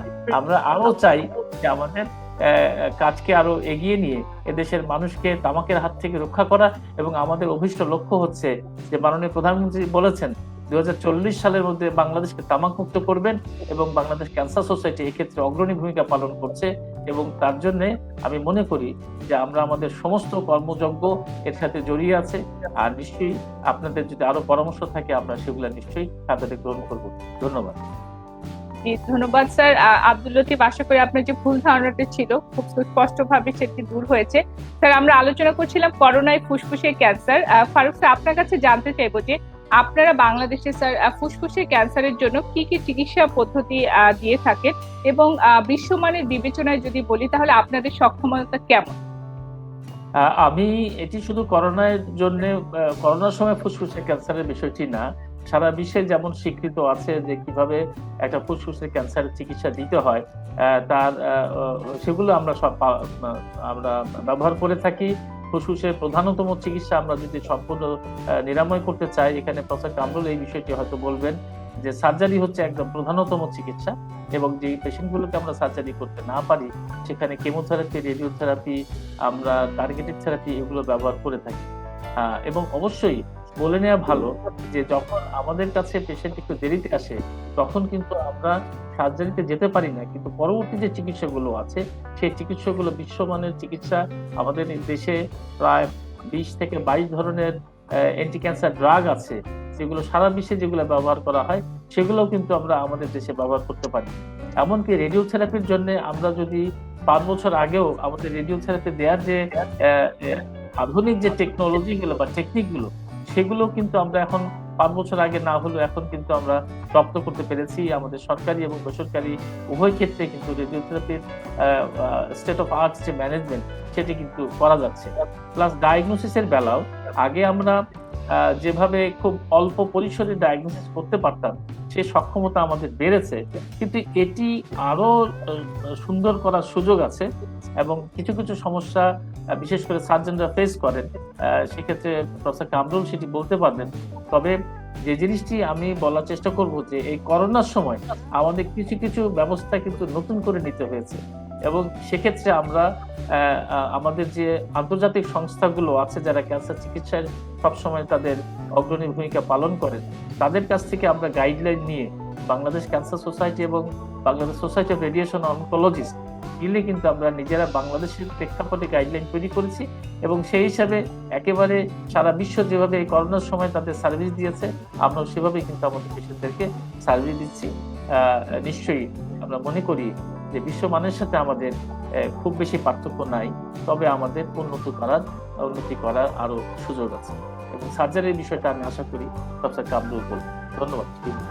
জি স্যার, আপনার প্রশ্ন উত্তরে স্যার ধারাবাহিকতা একটু জিজ্ঞাসা করতে চাই স্যার আপনাকে আবার, যে আপনি বলছিলেন যে করোনাকালে আপনারা ম্যানেজমেন্ট প্রোটোকল এগুলো দিচ্ছে, স্যার লাং ক্যান্সার রোগী তাদের জন্য কি আলাদাভাবে কোনো ম্যানেজমেন্ট প্রোটোকল আপনারা ফলো করেছেন? কারণ যেহেতু করোনা ভাইরাসটা বিশেষ করে লাংসে ফুসফুসে যখন ইনফেকশন করে তখন খুব জটিল অবস্থা তৈরি করে, এই ফুসফুস ক্যান্সার রোগীদের জন্য কি স্যার আলাদা কোনো প্রোটোকল আছে এই করোনা কালে? আমাদের প্রোটোকল গুলো প্রায় একই রকম, সব ক্যান্সারের বেলা একই রকম। প্রথম দিকে আমরা করোনা কোভিড টেস্টটা করে নিয়েছি, যদি নেগেটিভ হয় তখন তাদেরকে আমরা এনরোলমেন্টে নিতাম পেশেন্ট চিকিৎসার জন্য। তবে মনে রাখতে হবে ফুসফুসের কখনো কখনো ইমার্জেন্সি সিচুয়েশন হয়ে দাঁড়ায়, যেটিকে আমরা বলি একেবারে গলা ফুলে যায়, সুপিরিয়র ভেনাস অবস্ট্রাকশন সিনড্রোম, একেবারে মৃত্যুর কাছাকাছি চলে আসে, কিংবা প্রফিউজ ব্লিডিং হচ্ছে, হেমোপটাইসিস, রক্তক্ষরণ খুব বেশি হচ্ছে, এগুলো কিন্তু জরুরি অবস্থা। তখন আর আমরা কিন্তু দেখিনি যে তার কোভিড টেস্ট পজিটিভ অথবা নেগেটিভ, আমরা সরাসরি চিকিৎসায় নিয়ে গেছি। অথবা ফুসফুস থেকে হয়তো বোনসে বা হাড়ে চলে গেছে, এখন হাড়টি ভেঙে যেতে পারে, অর্থাৎ তার পঙ্গু হয়ে যেতে পারে, সেক্ষেত্রেও কিন্তু আমরা জরুরি চিকিৎসায় নিচ্ছি। আদারওয়াইজ আমরা প্রথম দিকে একটু শঙ্কিত ছিলাম, পরবর্তী পর্যায়ে আবার স্বাভাবিক অবস্থায় ফিরে আসছি। আর এখন আমরা চেষ্টা করছি যে কোভিড পজিটিভ কোভিড নেগেটিভ চিন্তা করে, যাতে আপনারা জানেন যে কোভিড এর কারণে ফুসফুস বেশি আক্রান্ত হয় এবং সেই সময় যদি ডায়াগনোসিস হয়ে যায় তাহলে আমরা আগে কোভিড চিকিৎসাটা, সেখান থেকে তার পরিত্রাণ, তারপরে আমরা ক্যান্সারের চিকিৎসায় যাই। কারণ দুটো ক্ষেত্রে ইমিউনো কম্প্রোমাইজ হয়ে গেলে দুটো একসাথে আমরা চিকিৎসা দিতে পারি না এবং আমাদের বিশ্ব স্বীকৃত পদ্ধতি এটি। ধন্যবাদ। জি ধন্যবাদ। আমাদের সঙ্গে আরো অনেক দর্শক সংযুক্ত হয়েছে। সিনান আলম, আপনাকে ধন্যবাদ। শফিকুল হাসান শামীম উনি লিখেছেন, thanks sir for your very informative discussion. Shahin Sultan লিখেছেন, সবাইকে অসংখ্য ধন্যবাদ, বর্তমান সময়ের জন্য অনেক গুরুত্বপূর্ণ আলোচনা, অনেক অজানা বিষয় জানতে পারছি। প্রিয় দর্শক, আপনাদের প্রশ্ন আবার নিব। আমি আয়েশা ম্যাডাম আপনার কাছে দুটো প্রশ্ন রাখতে চাই, দুজন দর্শক করেছেন। প্রথম দর্শক নাজমুল আলম উনি লিখেছেন, if an asthma patient is infected with COVID-19 is it fatal? ধন্যবাদ শিউলি, এটা গুরুত্বপূর্ণ প্রশ্ন। অ্যাজমা পেশেন্টের যদি COVID-19 হয়, এটা ফেটাল সবসময় নয়, কারণ আমরা জানি যে অ্যাজমাটা কন্ট্রোল করলে তাহলে COVID-19 এর এফেক্টটা অত সিরিয়াস হয় না। তাহলে আমি বলবো যে যাদের অ্যাজমা তারা আপনারা সতর্ক থাকুন এই প্যান্ডেমিকের সময়, যেন অ্যাজমাটা ওয়েল কন্ট্রোল থাকে। আমরা দেখেছি যে রোগীরা কিন্তু বাড়িতে ভালোই তাদের অ্যাজমার চিকিৎসা করে, কন্ট্রোল রেখেছে ডিউরিং দ্য COVID-19 এরা। তো অফকোর্স একটা COVID-19 সিরিয়াস হওয়ার একটা রিস্ক ফ্যাক্টর অ্যাজমা, তবে not one of the top. যেমন ধরুন ওবেসিটি বা সিওপিডি বা ক্যান্সার, সেটা যত হাই রিস্ক ফ্যাক্টর, অ্যাজমা তত হাই রিস্ক ফ্যাক্টর নয়। আমরা পাশাপাশি COVID-19 এবং অ্যাজমা চিকিৎসা করে দেখেছি যে অ্যাগ্রেসিভলি তখন আমরা অ্যাজমাটা ট্রিট করি এবং COVID-19 এর পেশেন্ট ভালো হয়। তবে যারা অ্যাজমার রোগী তাদেরকে সতর্ক করছি, আপনারা মেইনটেনেন্স মেডিকেশন নিবেন এবং যেই COVID-19 এর মাস্ক, ডিস্টেন্সিং, হাত ধোয়া, এগুলো আপনারা স্ট্রিক্টলি ফলো করবেন। ধন্যবাদ। ধন্যবাদ। ম্যাডাম শফিক মজুমদার উনি প্রশ্ন করেছেন, is there any new study done on incidence of lung cancer after using electronic cigarette and vape etc? Very important discussion. ধন্যবাদ, ভীষণ ভীষণ গুরুত্বপূর্ণ একটি প্রশ্নের জন্য। আমার জানা মতে এখনো কোনো স্টাডি পাবলিশড হয়নি, এটা স্টাডি অনগোয়িং। কারণ আমরা জানি যে ইলেকট্রনিক সিগারেট এবং ভেপ সিগারেট এটা সেবন যুক্তরাষ্ট্রে অনেক বেড়ে গেছে। আমরা যেটা প্র্যাকটিক্যালি যেটা দেখি, আমরা ইন ক্লিনিক্যাল প্র্যাকটিস দেখি যে যারা ইলেকট্রনিক সিগারেট ভেপিং করে তাদের কিন্তু লাং ডিস্ট্রাকশন অনেক অ্যাক্সেলারেটেড হয়, much more than actual cigarettes.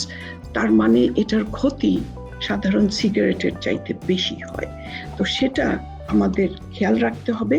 এবং ইলেকট্রনিক সিগারেট একেবারেই আমি বলবো এ থেকে দূরে থাকতে। স্টাডি অনগোয়িং, এখনো কনক্লুসিভ না। আমি যদি প্রফেসর ফারুকের একটা মন্তব্যে যদি আমি আসতে পারি, যে lung cancer treatment during Covid এরা, সেটা আমরা যুক্তরাষ্ট্রে কি করছি। আমরা প্রথমে, আপনারা জানেন যে মার্চ এবং এপ্রিল মাসে আমরা কোনো ট্রিটমেন্ট করতে পারিনি, কোভিডের জন্য সব বন্ধ ছিল। এখন আমরা বলছি যে lung cancer treatment is an emergency. কেন? যদি পেশেন্ট ক্যান্ডিডেট ফর সার্জারি হয়, তাহলে সময় নষ্ট না করে সেটা স্টেজ 1, 2 থেকে 3-তে চলে যাবে। অ্যাজ এন ইমার্জেন্সি তাকে ট্রিট করতে হবে। এটা আমরা ইটালি এবং আমেরিকান স্টাডিতে দেখেছি যে আমরা যে ডিলে করেছি 6 to 8 weeks, তাতে কিন্তু আউটকাম অনেক খারাপ হয়েছে, নন কোভিড ইমার্জেন্সি অনেক বেড়ে গেছে। যুক্তরাষ্ট্রে কি করা হয়? যুক্তরাষ্ট্রে যদি সার্জারি করা হয় কোভিড পেশেন্টের, তাহলে কিন্তু নেগেটিভ প্রেশার রুমে করা হয় এবং পুরো পেপার, আমরা যেটা পিপিই পড়ি, সাধারণ পিপিই নয়, একেবারে পেপার নেগেটিভ প্রেশারে সার্জারি করা হয়। রিকভারি রুমেও এবং পেশেন্টের রুমেও নেগেটিভ প্রেশারে রাখতে হয়। সেটা বাংলাদেশে কতটা সম্ভব হয়তো না। যদি কোভিডের সময় ট্রিটমেন্ট দেওয়া হয়, তাহলে আমরা দেখেছি কমপ্লিকেশন খুব সিভিয়ার হয়, যেটা প্রফেসর ফারুক বললেন। একটা অল্টারনেটিভ, আমরা যদি স্টেজ 1, 2 হয় সার্জারি করা যায় আফটার কোভিড রিকভারি, তবে একটা অল্টারনেটিভ, যেটা স্টিরিওট্যাকটিক বডি রেডিয়েশন অ্যাবলেশন বা SBRT। এটা নিয়ে প্রফেসর ফারুক হয়তো কিছু বলবেন, যে এটার এফেক্টিভিটি যথেষ্ট হাই। তার মানে লোকালি রেডিয়েশন দেওয়া, এটা non small cell lung cancer যদি ছোট হয়, লেস দেন 5 সেন্টিমিটার হয়, এটার আউটকাম কিছুটা comparable to other conventional therapy. ধন্যবাদ। ম্যাডাম, আপনার কাছে জানতে চাইবো যে করোনার যখন COVID-19 ভাইরাসটি ফুসফুসে যদি সংক্রমণ করে খুব জটিল অবস্থা তৈরি করে এবং এক্সরের মাধ্যমে, চেস্ট এক্সরে, বুকের এক্সরের মাধ্যমে এটি বোঝা যায়। ম্যাডাম, আপনার কাছে জানতে চাইবো যে বুকের এক্সরে দেখে কিভাবে বোঝা যাবে যে করোনার সংক্রমণ? ভীষণ কঠিন প্রশ্ন, তবে প্রশ্নটি করবার জন্য অনেক অনেক ধন্যবাদ। আমি আপনাদের সাধুবাদ জানাই এই প্রশ্নটি উঠিয়ে আনার জন্য। এবং আজকের প্রোগ্রামটা আমার অত্যন্ত ভালো লাগছে যে ভীষণ প্র্যাকটিক্যাল কিছু কথা উঠে আসছে। তবে COVID-19 নিয়ে আমরা এবং ক্যান্সার নিয়ে ভীষণ স্ট্রাগল করছি। প্রফেসর কামরুল বললেন যে বাংলাদেশে টিবি এবং কোভিড এবং ক্যান্সার একটু কনফিউশন হয়, আমেরিকায়ও হয়। সেটা হচ্ছে, আমি আছি কেন্টাকিতে, যেটা আমেরিকার, আমি বললাম, নাম্বার 1 স্মোকিং, 50টি রাজ্যের সবচেয়ে বেশি smoking. Kentucky also tobacco growing, তামাক এখানে গ্রো করা হয়। আমরা দেখেছি COVID-19 এর কিছু একেবারে ক্যারেক্টারিস্টিক প্রেজেন্টেশন আছে, যেটা হচ্ছে যে নিউমোনিয়ার মতো, যেটা আমরা কনসলিডেশন সেরকম প্রেজেন্ট করে। তো এটার সেন্সিটিভিটি অ্যাবাউট 55%। যদি কারো জ্বর থাকে এবং অন্যান্য কোভিড সিমটম থাকে, আমি সেটাতে যাব না, সেই সাথে যদি আমরা দেখি কনসলিডেশন, তখন আমরা মনে করি যে এটা COVID-19। যদি কোনো পাই যে 50 ঊর্ধ্ব, সে যদি এই প্রেজেন্টেশন নিয়ে আছে এবং চেস্ট এক্সরেটা ভালো হচ্ছে না, তাহলে আমরা ক্যান্সার সন্দেহ করি। ক্যান্সারে যদি আমরা পার্থক্য দেখি, তাহলে ক্যান্সারে আমরা দেখি যে লিম্ফ নোড এনলার্জড হয়, যেটা কোভিডে রেয়ার। ক্যান্সারে প্লুরাল এফিউশন বা বুকে পানি জমে, সেটাও কোভিডে রেয়ার। আমরা কোভিডে যদি ক্যাট স্ক্যান করি, এগুলো হচ্ছে chest X ray characteristic. CAT scan যদি করি, তাহলে কোভিডে কিন্তু সিগনেচার কিছু ফাইন্ডিংস থাকে, যেটা আমরা এতদিন পরে 9 মাস ইন্টু কোভিড-19 আমরা পালমোনোলজিস্ট বা রেডিওলজিস্টরা একটা ক্যাট স্ক্যান দেখে 95% কনফিডেন্স নিয়ে বলতে পারি যে এটা কোভিড-19। সে ক্যারেক্টারিস্টিক গুলো কি? আমরা বলি গ্রাউন্ড গ্লাস অ্যাপিয়ারেন্স, তার মানে ঘোলা কিছু, শ্যাডো, সলিড নয়। ক্যান্সার হচ্ছে সলিড, কোভিড-19 হচ্ছে গ্রাউন্ড গ্লাস। সেগুলো রাউন্ডেড, গোল গোল, লাংয়ের নিচের অংশে লোয়ার জোন এবং বাইল্যাটারাল, দুই দিকে। ক্যান্সার সাধারণত এক সাইডে। এটা হচ্ছে কমনেস্ট প্রেজেন্টেশন। এছাড়া আমরা আরো জানি যেটা ফাইব্রোটিক বা রেটিকুলার নডুলার ইনফিলট্রেটস, এবং আরেকটা ক্যারেক্টারিস্টিক কোভিড-19 এ পয়েন্ট হয়েছে একটা ডেফিনিশন, সেটা হচ্ছে ক্রেজি পেভিং। এগুলা হচ্ছে ক্যাট স্ক্যানের ডিফারেন্স। ধন্যবাদ। ধন্যবাদ ম্যাডাম, আপনার সঙ্গে আমরা আবার আলোচনায় আসবো। কামরুল স্যার, আপনার কাছে আসতে চাই যে গোলাম মহিউদ্দিন স্যার আমাদের আলোচনায় বলছিলেন যে ফুসফুস ক্যান্সারের একটি অন্যতম প্রধান চিকিৎসা পদ্ধতি হচ্ছে সার্জারি। স্যার, আমাদের দেশে লাং ক্যান্সার সার্জারি করার মতো দক্ষ বিশেষজ্ঞ টিমের ব্যাপারে যদি আপনি বলতেন, কারণ আপনি বলছিলেন যে আমাদের দেশে অনেকে জানেই না যে লাং ক্যান্সার হলে একটি অংশকে ফেলে দেওয়া যায়। আমাদের দেশের জনগণ এখন ওই ব্যাপারে অতটা সচেতনই নয়। স্যার, আপনার কাছে আমাদের দেশের পরিপ্রেক্ষিতে স্যার সার্জারি টিমের সক্ষমতা সম্পর্কে জানতে। ধন্যবাদ। এক্ষেত্রে আমি দুইটা কথা বলতে চাই। একটা হচ্ছে পর্যাপ্ত সার্জনের অভাব আছে সারা দেশব্যাপী, এতে কোনো সন্দেহ নাই। কিন্তু ঢাকা কেন্দ্রিক চিটাগাং যথেষ্ট সার্জন আছে। প্রশ্নটা সেই সংখ্যার উপরে না, প্রশ্নটা হচ্ছে ইনফরমেশন গ্যাপের। আমাদের যে পরিমাণ দক্ষ সার্জন ইভেন ঢাকা কেন্দ্রিক আছে, তারা কি ইউটিলাইজ প্রপারলি এই সার্জারি করার জন্য? আমি বলবো যে due to this information gap অনেক রোগী আমাদের কাছে আসেন। এই দোষটা একান্তই ভাবে আমাদের নিজেদের, যে আমরা যারা সার্জন তারা আমরা সারা দেশে জনগণকে এবং অন্যান্য ক্লিনিশিয়ানদেরকে আমরা জানাইতে পারি নাই যে বাংলাদেশে লাং সার্জারি করা সম্ভব। বাট এরকম প্রোগ্রাম যদি অনেক আয়োজন করা যায়, আমার ধারণা আমাদের যে পরিমাণ সার্জন আছে বিশেষ করে বাংলাদেশে, তাদেরকে ইউটিলাইজ করতে পারলে লাং ক্যান্সারে একটা ভালো সার্ভিস দেওয়া সম্ভব। আমি বলতে চাই যে ঢাকা শহরে আপনারা বর্তমানে জাতীয় বক্ষব্যাধি ইনস্টিটিউটে এখানে নিয়মিতভাবেই লাং সার্জারি হয়। ঢাকা মেডিকেল কলেজে থোরাসিক সার্জারি বিভাগে লাং সার্জারি হয়। চিটাগাং মেডিকেল কলেজে থোরাসিক সার্জারি বিভাগ আছে, সেখানে লাং সার্জারির সুযোগ আছে। এবং এর বাইরে ঢাকার অনেক প্রাইভেট ক্লিনিক গুলোতে লাং সার্জারি করার যথেষ্ট সুযোগ আছে। সুতরাং সংখ্যাটা এখানে সার্জনদের জন্য না, সংখ্যাটাই ইনফরমেশন গ্যাপের জন্য। যে পরিমাণ এই সার্জনরা যে পরিমাণ পেশেন্টকে সার্ভিস দিতে পারে, ডিজিজ হিসাবে লাং ক্যান্সারকে আমরা এখনো সেই পরিমাণ পেশেন্টকে সার্ভিস দিতে পারছি না, because due to this information gap.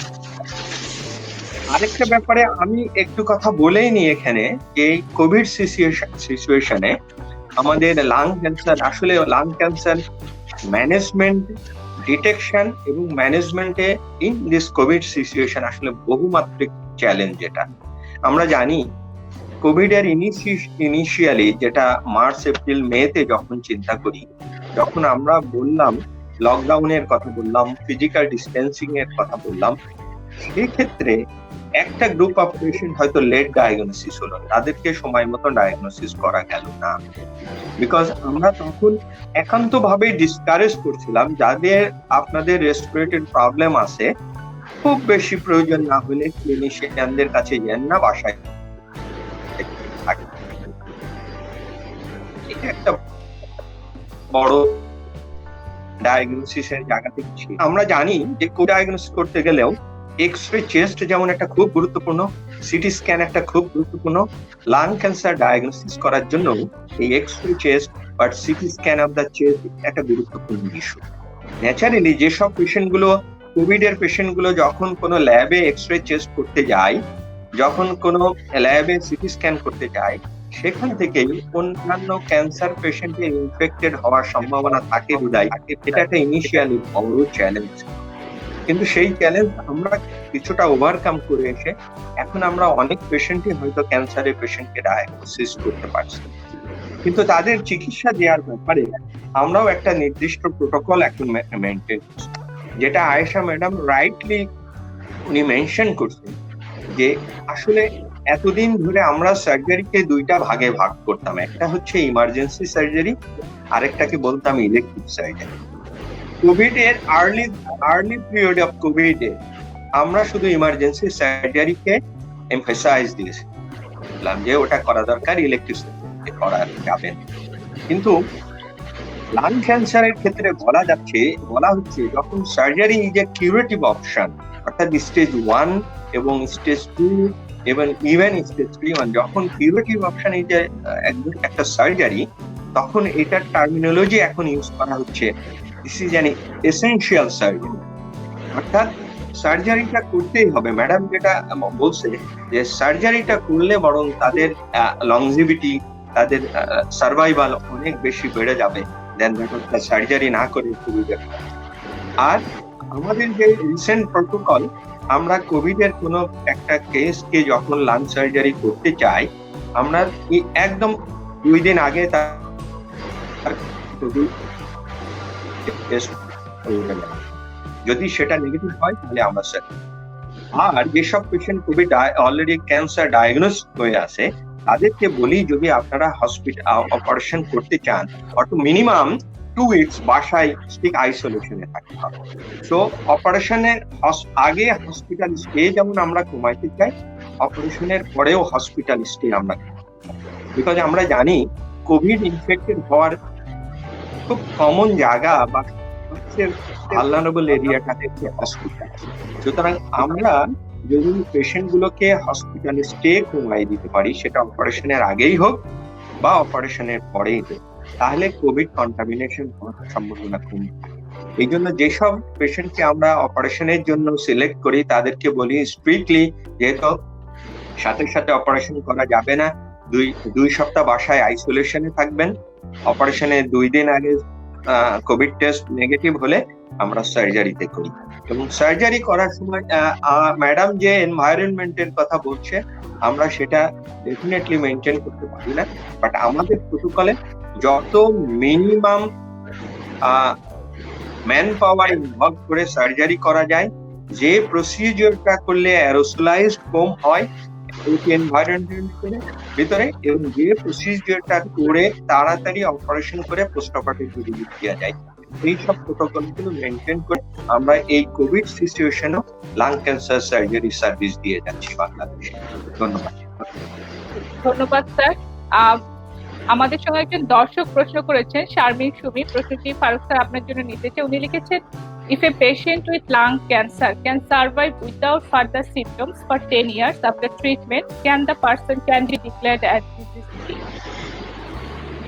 ধন্যবাদ একটি চমৎকার প্রশ্ন করার জন্য, কারণ মানুষ আশা নিয়েই বাঁচে এবং আমাদের ক্যান্সার পেশেন্টরা যখন আমাদের কাছে আসেন তখন প্রথমেই হয় পেশেন্ট অথবা পেশেন্টের লোকজন কিন্তু জানতেই চান, খুব কঠিন একটা প্রশ্ন করেন যে উনি কতদিন বাঁচবেন, যেটির সুনির্দিষ্ট উত্তর দিতে গেলে আমাদেরকে বিভিন্ন অর্থ বিবেচনা করে উত্তরগুলো দিতে হয়। কিন্তু আপনি সরাসরি প্রশ্ন করেছেন যে চিকিৎসাটা দেওয়ার পরে তিনি সম্পূর্ণ ভালো ছিলেন। আমি ভালো বলতে আপনি যদিও 10 বছরের কথা বলছেন, আমরা সাধারণত বাই ডেফিনেশন সলিড টিউমারের বেলায় 5 বছর যদি সার্ভাইভ করে আফটার ফুল ট্রিটমেন্ট, এবং তিনি যদি 5 বছরের মধ্যে আর কোনো চিকিৎসা না নেন, বিশেষ করে ক্যান্সার সংক্রান্ত চিকিৎসা, সিমটম থাকতে পারে, but weather these are related with the malignancy or not সেটা ডিফারেন্ট ইস্যু। কিছু কিছু কারণে তার সিমটম থাকতে পারে কিন্তু ক্যান্সার সংক্রান্ত সিমটম নাই, তাহলে 5 বছর অতিক্রান্ত করলেই আমরা বলবো যে তিনি সম্পূর্ণ সুস্থ আছেন। তবে এটি অত্যন্ত কম সংখ্যা যে আবার সেটি টেনে যখন 10 বছর হয়, সেক্ষেত্রে কিন্তু আমরা মনে করি বা আমার এক্সপেরিয়েন্সে আমি খুব বলবো যে এই সংখ্যাটা খুবই কম। তবে আবারও মনে করিয়ে দিতে চাই যে এই ধরনের পেশেন্টের ক্ষেত্রে প্রধানতম চিকিৎসা হচ্ছে সার্জারি। আমরা যদি সার্জারি আর্লি স্টেজে এতক্ষণ যে আমরা আলোচনা করেছি, প্রফেসর আয়েশা মান্নান বা প্রফেসর কামরুল যেটি বলছিলেন যে আর্লি স্টেজে যখন সার্জারি করা হলো তখনই আমরা এইরকম একটা আশার জায়গায় যেতে পারি যে আমাদের রোগী 10 বছর টিকে থাকবে।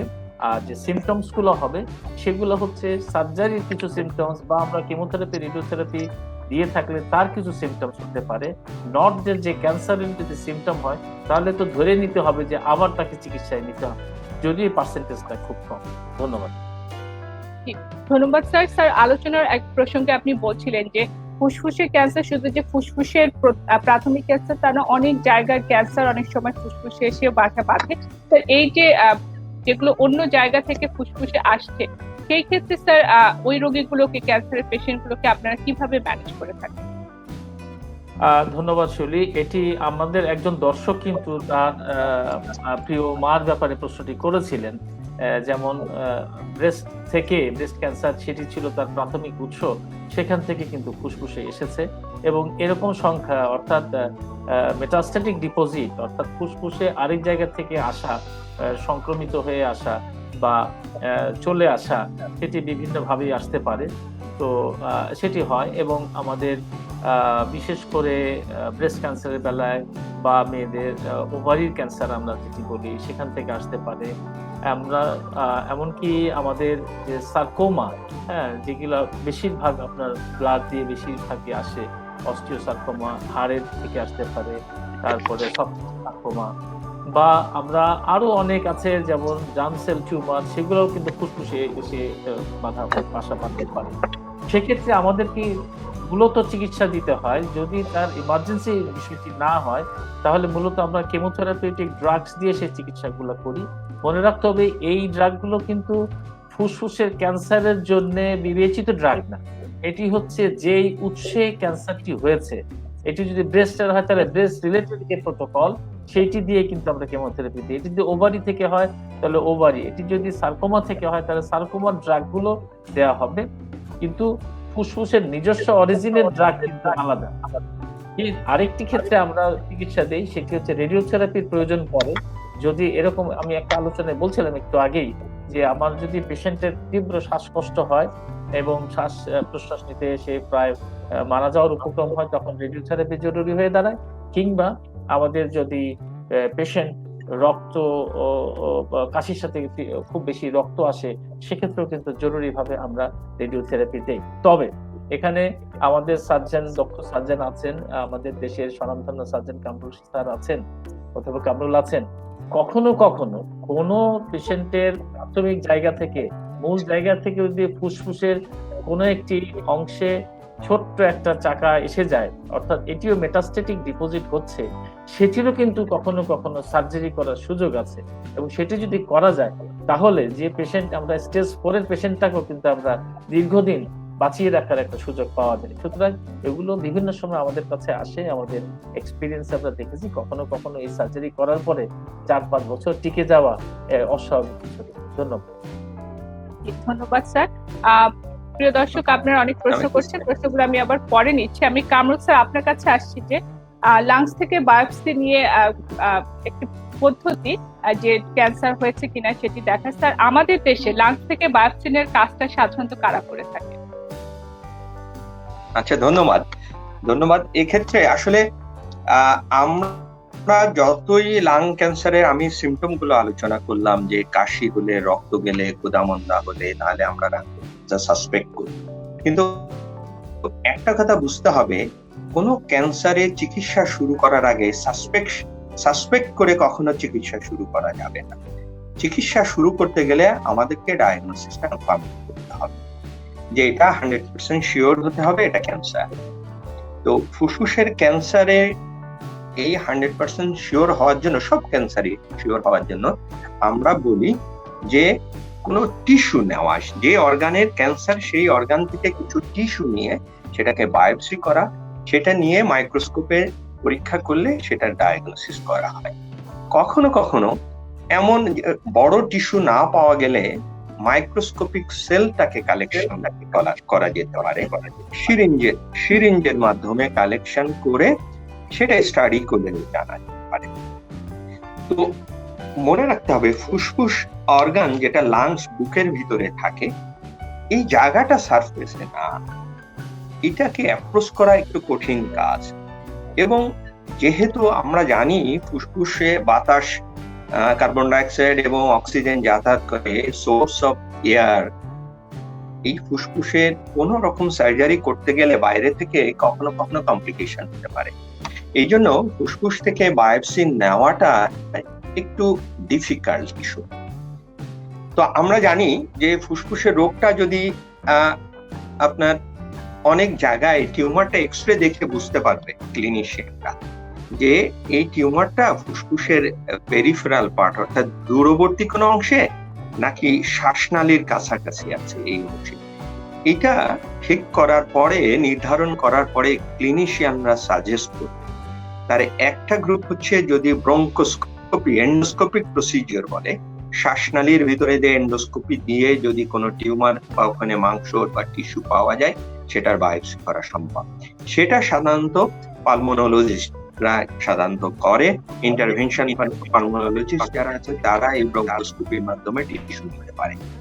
আর যদি কোনো টিউমার দূরবর্তী অংশে থাকে, শ্বাসনালী থেকে দূরে থাকে, সেগুলো থেকে নিতে গেলে সাধারণত সিটি স্ক্যানের মাধ্যমে সেল নিতে হবে অথবা ট্রু কাট বায়োপসি বলে।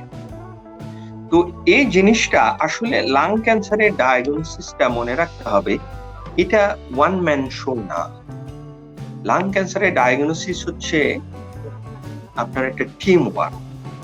এই টিম ওয়ার্ক না থাকলে লাং ক্যান্সার ডায়াগনোসিস হবে না। ক্লিনিশিয়ানরা সাসপেক্ট করবে, ক্লিনিশিয়ানরা ডিটেক্ট করবে যে আমার এটা ডায়াগনোসিস দরকার, আর আইডিয়ালি টিস্যুটা নিয়ে দিবে ইন্টারভেনশন রেডিওলজি, যারা এক্সরে করে, যারা সিটি স্ক্যান করে, তারা সিটি স্ক্যানের মাধ্যমে জায়গাটাকে পিন পয়েন্ট করে তারা সেল কালেকশন করে দিবে অথবা টিস্যু কালেকশন করে দেওয়ার পরে এইটা হিস্টোপ্যাথোলজিস্ট বা সাইটোপ্যাথোলজিস্ট যারা আছে তারা এটাকে এক্সামিন করে ডিটারমিন করবে যে এটা ক্যান্সার কি ক্যান্সার না। যদি ক্যান্সার হয় তার আবার ফার্দার স্টাডি করার সুযোগ আছে, যেটাকে বলা হচ্ছে ইমিউনোহিস্টোকেমিস্ট্রি। সেটা যদি আমরা লাং ক্যান্সারের ক্ষেত্রে করতে পারি তাহলে আমাদের পরবর্তী চিকিৎসা আমরা কেমোথেরাপিতে যাব নাকি টার্গেটেড থেরাপিতে যাব, ওরাল কেমোথেরাপি হিসাবে যেটাকে বলা হয়, সেটা আমাদেরকে হেল্প করবে।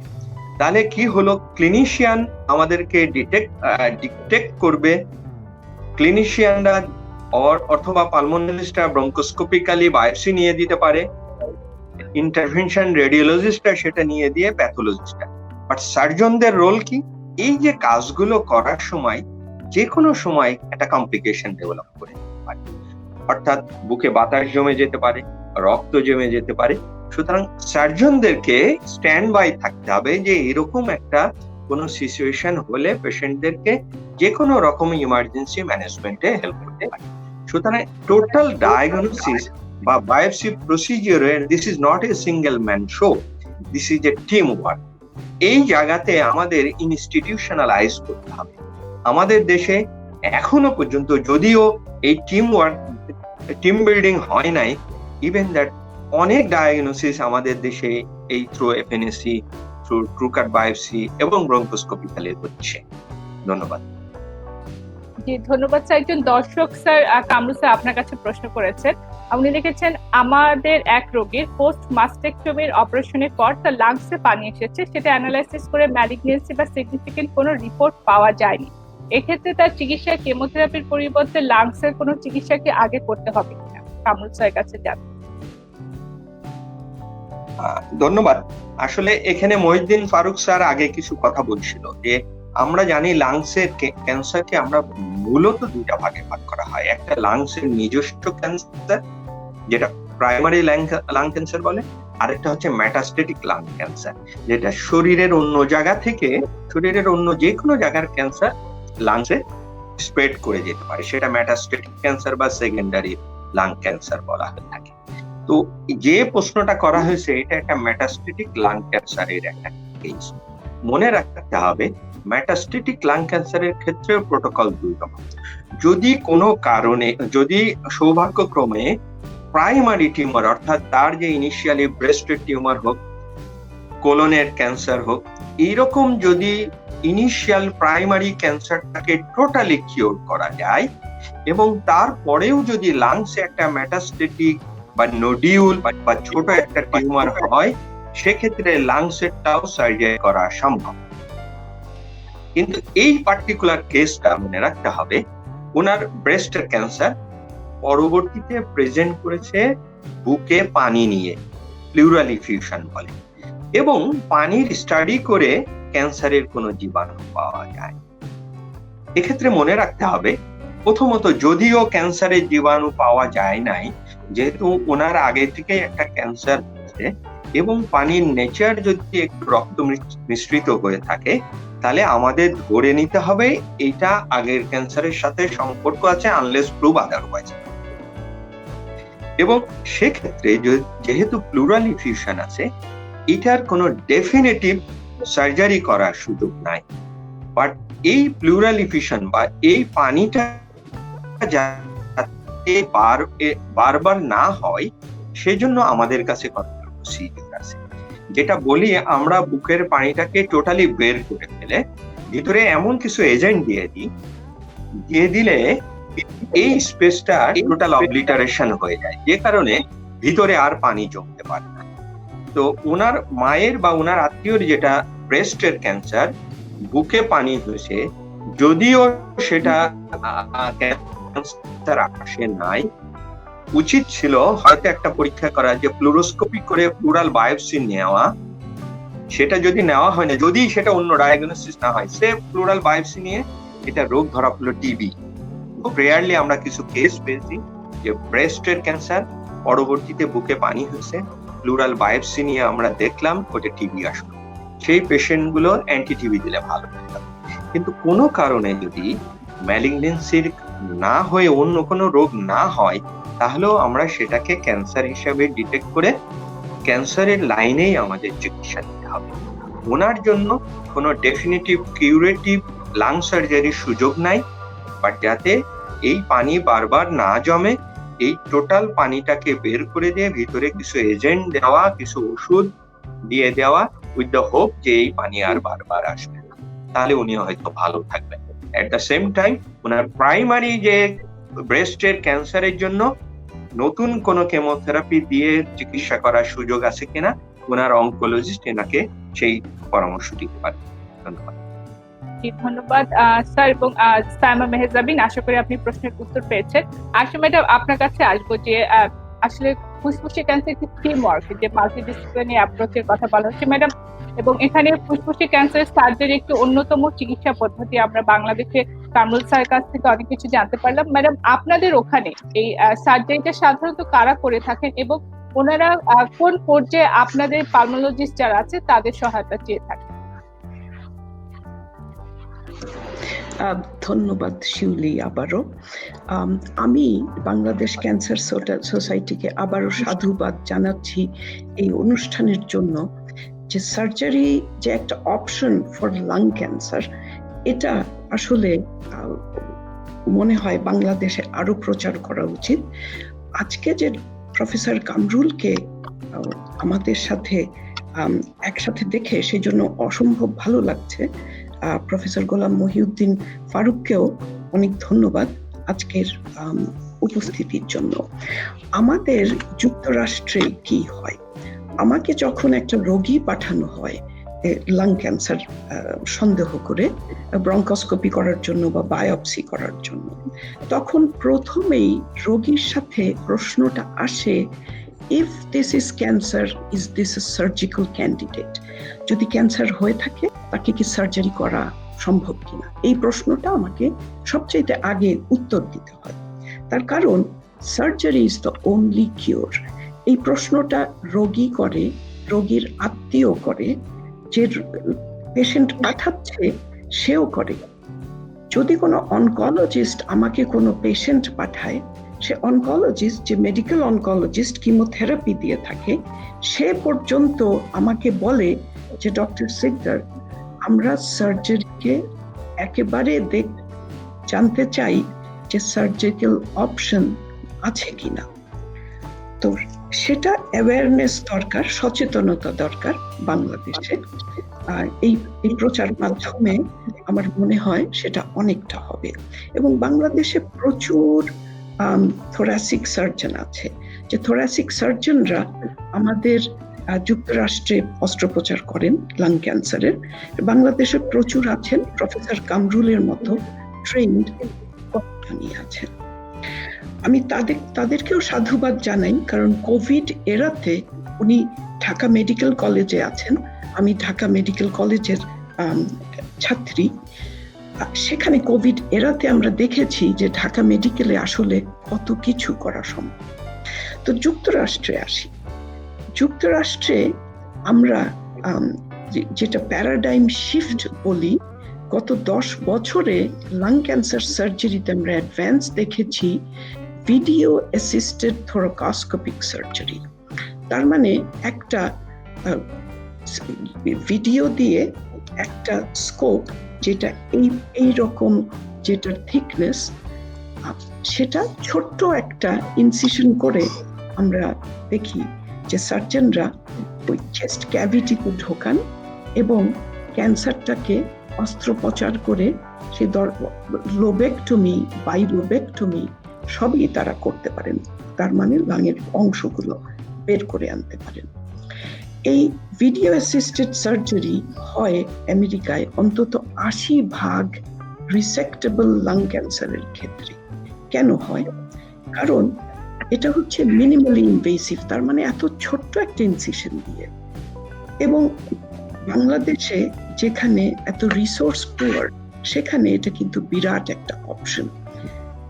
আমরা দেখি থোরাকটমি, যেটা বড় ইনসিশন করে 4 ইঞ্চি বা তার ঠিক ওই সমপরিমাণ ইনসিশন করে যখন ক্যান্সার সার্জারি করা হয়, তখন সেই রোগীটা ডিসেবলড হয়ে যায়, কিছু করতে পারে না 4 থেকে 6 সপ্তাহ।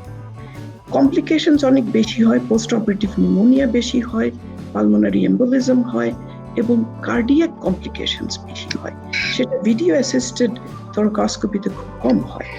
আমরা সেই সাথে দেখি যে চেস্ট টিউব একটা ঢুকাতে হয়, একটা ইনসিশন দিয়ে সার্জারি এবং চেস্ট টিউব ঢুকাতে হয়।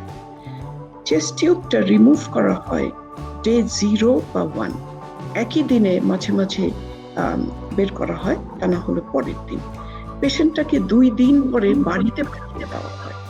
আমরা জানি যে চেস্ট সার্জারি এত ভাইটাল একটা অর্গান, এটা ভীষণ কমপ্লিকেটেড সার্জারি, অথচ ভিডিও অ্যাসিস্টেড দিয়ে 2 দিনে রোগী পাঠিয়ে দেওয়া হয়। তো সেটার জন্য আশা করি বাংলাদেশে এই ধাপে ধাপে এগোবে। আমরা কখন সার্জিক্যাল কেসে আমরা কখন জড়িত হই পালমোনোলজিস্ট হিসেবে, আমরা পোস্ট অপ সাধারণত এই দেশে দেখি যে কার্ডিওথোরাসিক যে আইসিইউ, সেখানে তারা সার্জনরাই বেশিরভাগ ম্যানেজ করেন। যখন পেশেন্টের সিওপিডি থাকে তখন আমরা জড়িত হই। আমরা দেখি যে যখন পেশেন্টটা ভেন্টিলেটরে যায় তখন আমরা জড়িত হই। যদি পেশেন্ট স্টেরয়েড ডিপেন্ডেন্ট হয়, সাধারণত স্টেরয়েডটা আমরা অনেক কমিয়ে আনি সার্জারির আগে। আর্থ্রাইটিস কেসগুলোতে স্টেরয়েড আমরা বন্ধ করতে পারি না, তখন আমরা জড়িত হই এবং সেই সাথে আমরা তাদের সাথে কাজ করি। একটা জিনিস আমরা ভীষণ জোর দেই সার্জনদের সাথে, যেটা আমাদের ইউনিটগুলোতে এখন খুব ভালোভাবে ডেভেলপ করেছে, মোবিলাইজেশন। তার মানে পেশেন্টটাকে উঠিয়ে বসানো। আমাদের এখানের ইনস্টিটিউশনগুলোতে আমরা সাধারণত সার্জারির 2 থেকে 4 ঘন্টা পরে তাদের উঠিয়ে বসাই, আর্ম শোল্ডার এক্সারসাইজ করাই এবং পেইন মেডিসিন, যেটা নার্কোটিক, আমরা খুব কম ব্যবহার করি। দেখা যায় টাইলেনল বা যেটা প্যারাসিটামল বা আইবুপ্রোফেন দিয়েই ব্যথা কন্ট্রোল করা সম্ভব। আরেকটা জিনিস আমরা করি, সেটা হচ্ছে পালমোনারি এম্বোলিজম প্রোফিল্যাক্সিস। সেটা আপনারাও করেন।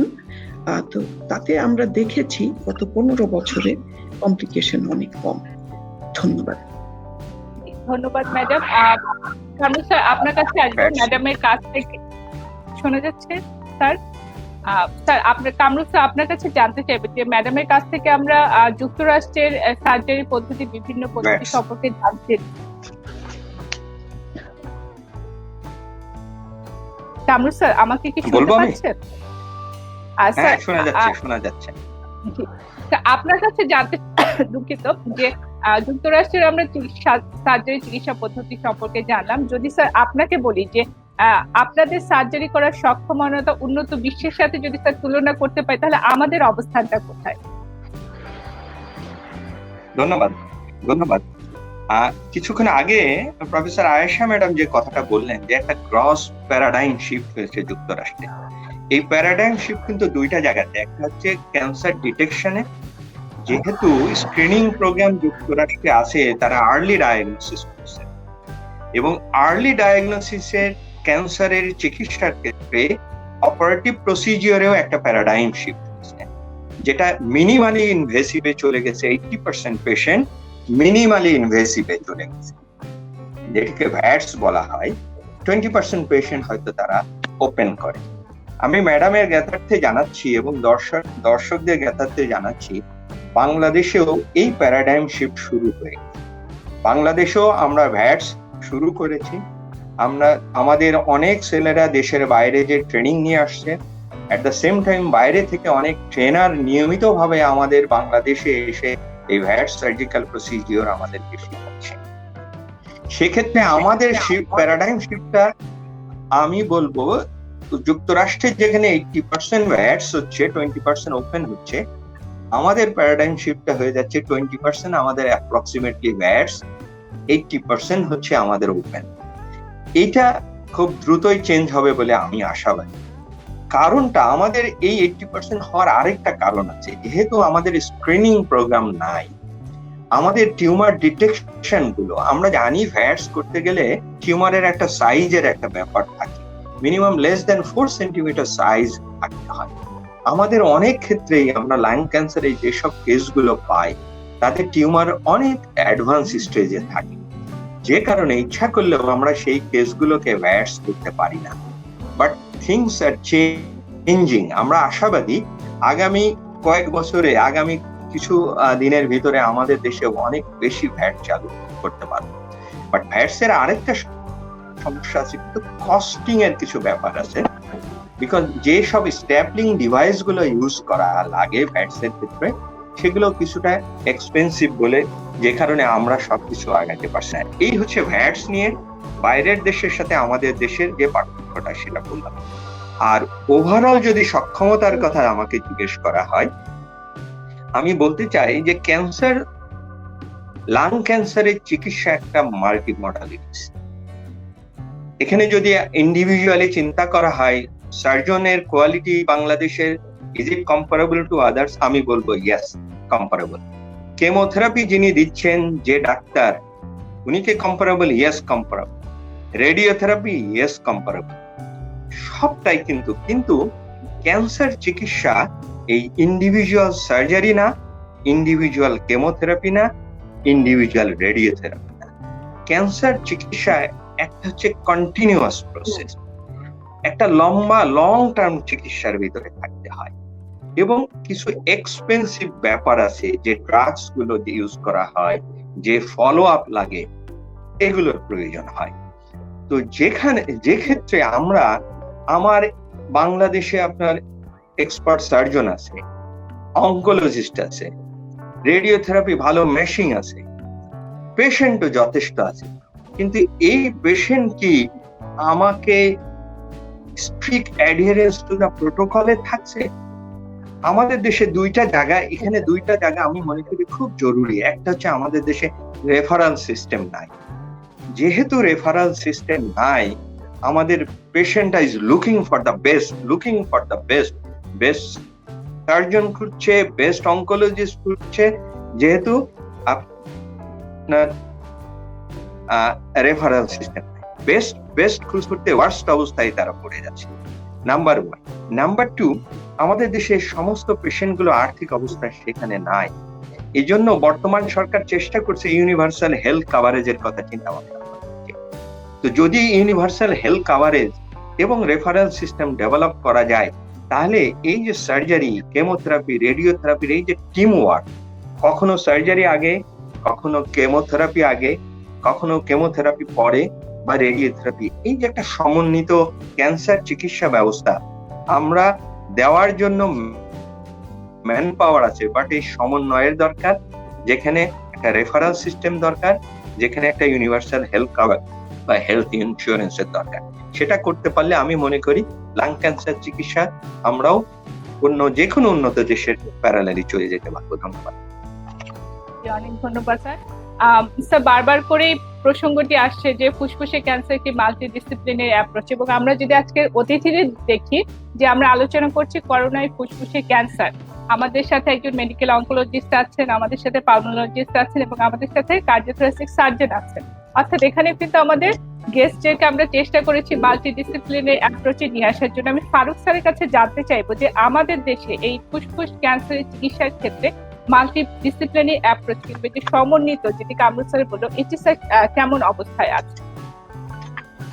ধন্যবাদ। এটি অত্যন্ত গুরুত্বপূর্ণ প্রশ্ন। আমি এক বাক্যে যদি উত্তর দিতে চাই, হ্যাঁ, আমাদের মধ্যে ভালো সমন্বয় আছে। কিন্তু প্রফেসর কামরুল যে কথাগুলো বলছিলেন, আজকে আমি শুধু যদি দর্শক হতাম তাহলে আমার জন্য খুব ভালো লাগতো। আমি অত্যন্ত মুগ্ধভাবে, অর্থাৎ আমার যে মনের কথাগুলো, আমি মনে করি এখানে যারা যুক্ত আছেন দর্শকরা, তাদেরও মনের কথাই উনি বলেছেন। আমরা আমাদের সক্ষমতার বিবেচনায় কিন্তু আমাদের এক্সপার্টিসটা আছে, এবং আমাদের যে প্রোটোকল, অর্থাৎ একটা মাল্টিডিসিপ্লিনারি টিম, এমডিটি যেটাকে বলা হয়, সকল ক্যান্সারের ক্ষেত্রে যেমন এটি প্রযোজ্য, ফুসফুসের ক্যান্সারের বেলাও এটি প্রযোজ্য। এক্ষেত্রে অতিরিক্ত যুক্ত হয়েছে করোনাকালীন সময়ে আমরা আরো কোনো অতিরিক্ত সতর্কতা অবলম্বন করবো কিনা, নিশ্চয়ই সেগুলো করেই কিন্তু আমরা আমাদের চিকিৎসা ব্যবস্থাটা চালিয়ে যাচ্ছি। কিন্তু প্রশ্ন হচ্ছে যে আমাদের স্থাপনাগুলো, যেখানে রোগীর সংখ্যা এত বেশি, সেই জায়গায় এবং তারা অ্যাক্সেসিবিলিটি, অর্থাৎ সেই জায়গায় রোগীরা যেতে পারে কিনা, যাওয়ার জন্য শুধুমাত্র ভূমি থেকে কেন্দ্রে যাওয়া সেটি না, এটা হচ্ছে যে আর্থিক সঙ্গতি আছে কিনা। আমাদের অনেক কিছুই আমরা সরকারি পর্যায়ে করতে পারি, কিন্তু অনেক কিছু আমরা পারি না, সেটি আবার আমাদের প্রাইভেট সেক্টরে করতে হবে। প্রাইভেট সেক্টরে আবার কিন্তু মূল্যের ব্যাপার আছে। সুতরাং এই সবকিছু বিষয়গুলোই যদি আমরা বিবেচনায় নেই, আমরা মাল্টিডিসিপ্লিনারি অ্যাপ্রোচের বিষয়টি একেবারে বিশ্বমান সম্মত, সেটি আমরা পাবলিক সেক্টরেও করি, সেটি আমরা প্রাইভেট সেক্টরেও করি। কিন্তু সেই সক্ষমতার বিবেচনায় আমরা সর্বাধুনিক চিকিৎসা নেয়ার জন্য সকল রোগীকে একভাবে পাঠাতে পারি কিনা, সেখানে আমাদের কিছু দৈন্যতা আছে, সেখানে আমাদের কিছু সীমাবদ্ধতা আছে। আর পাশাপাশি এটি বলে রাখা ভালো যে আমাদের এখানে পদ্ধতিগতভাবে আমরা উন্নত আছি। আমাদের ওষুধ, বিশেষ করে কেমোথেরাপির বিষয়গুলো, সেখানে একেবারে বিশ্বমানের ওষুধ আমাদের এখানে পাওয়া যাচ্ছে। আমাদের লোকাল যে কোম্পানিগুলো আছে তারা কিন্তু বিশ্বমানের ওষুধ তৈরি করছে, বাইরে রপ্তানিও করছে। আমাদের রেডিওথেরাপিতে একটা আলোচনায় কিন্তু প্রফেসর আয়েশা বলছিলেন SBRT-র ব্যাপার। এরকম উন্নত পদ্ধতি, আধুনিক পদ্ধতি রেডিওথেরাপি দেওয়ার সক্ষমতা আমাদের আছে, কিন্তু সেটি অপ্রতুল জায়গায়। অতএব এই জায়গাগুলো, অর্থাৎ রেডিওথেরাপি মেশিন এখন আমাদের যদি 25টা থেকে থাকে, 25 থেকে 30টা, আমাদের দরকার 160 মেশিন দরকার, এবং সমসাময়িক স্ট্যান্ডার্ড অনুযায়ী দেওয়ার মতো মেশিন আমাদের দরকার। সুতরাং এই যে অপ্রতুলতা, এটি কিন্তু আমাদের জন্য এক ধরনের দুর্বলতা। আদারওয়াইজ অ্যাপ্রোচ অনুযায়ী, অর্থাৎ মাল্টিডিসিপ্লিনারি অ্যাপ্রোচ, সেটি কিন্তু আমরা বোথ পাবলিক এবং প্রাইভেট দুই সেক্টরে আমাদের জুনিয়র লেভেলও করে, মিড লেভেলও করে, সিনিয়র লেভেলও করে। ধন্যবাদ। ধন্যবাদ স্যার। আমরা অনুষ্ঠানের একদম শেষ পর্যায়ে চলে এসেছি। ম্যাডাম, আপনার কাছে আমি একটি শেষ প্রশ্ন রাখতে চাই যে আমাদের আজকে আলোচনার বিষয় করোনায় ফুসফুসের ক্যান্সার। ম্যাডাম, আপনাদের ওখানে অন্য স্বাভাবিক সময়ের চেয়ে করোনাকালীন সময়ে যারা ফুসফুসের ক্যান্সার, তাদের মৌলিক চিকিৎসায় কি কোনো ব্যাঘাত হচ্ছে? সেগুলো জানতে চাইবো।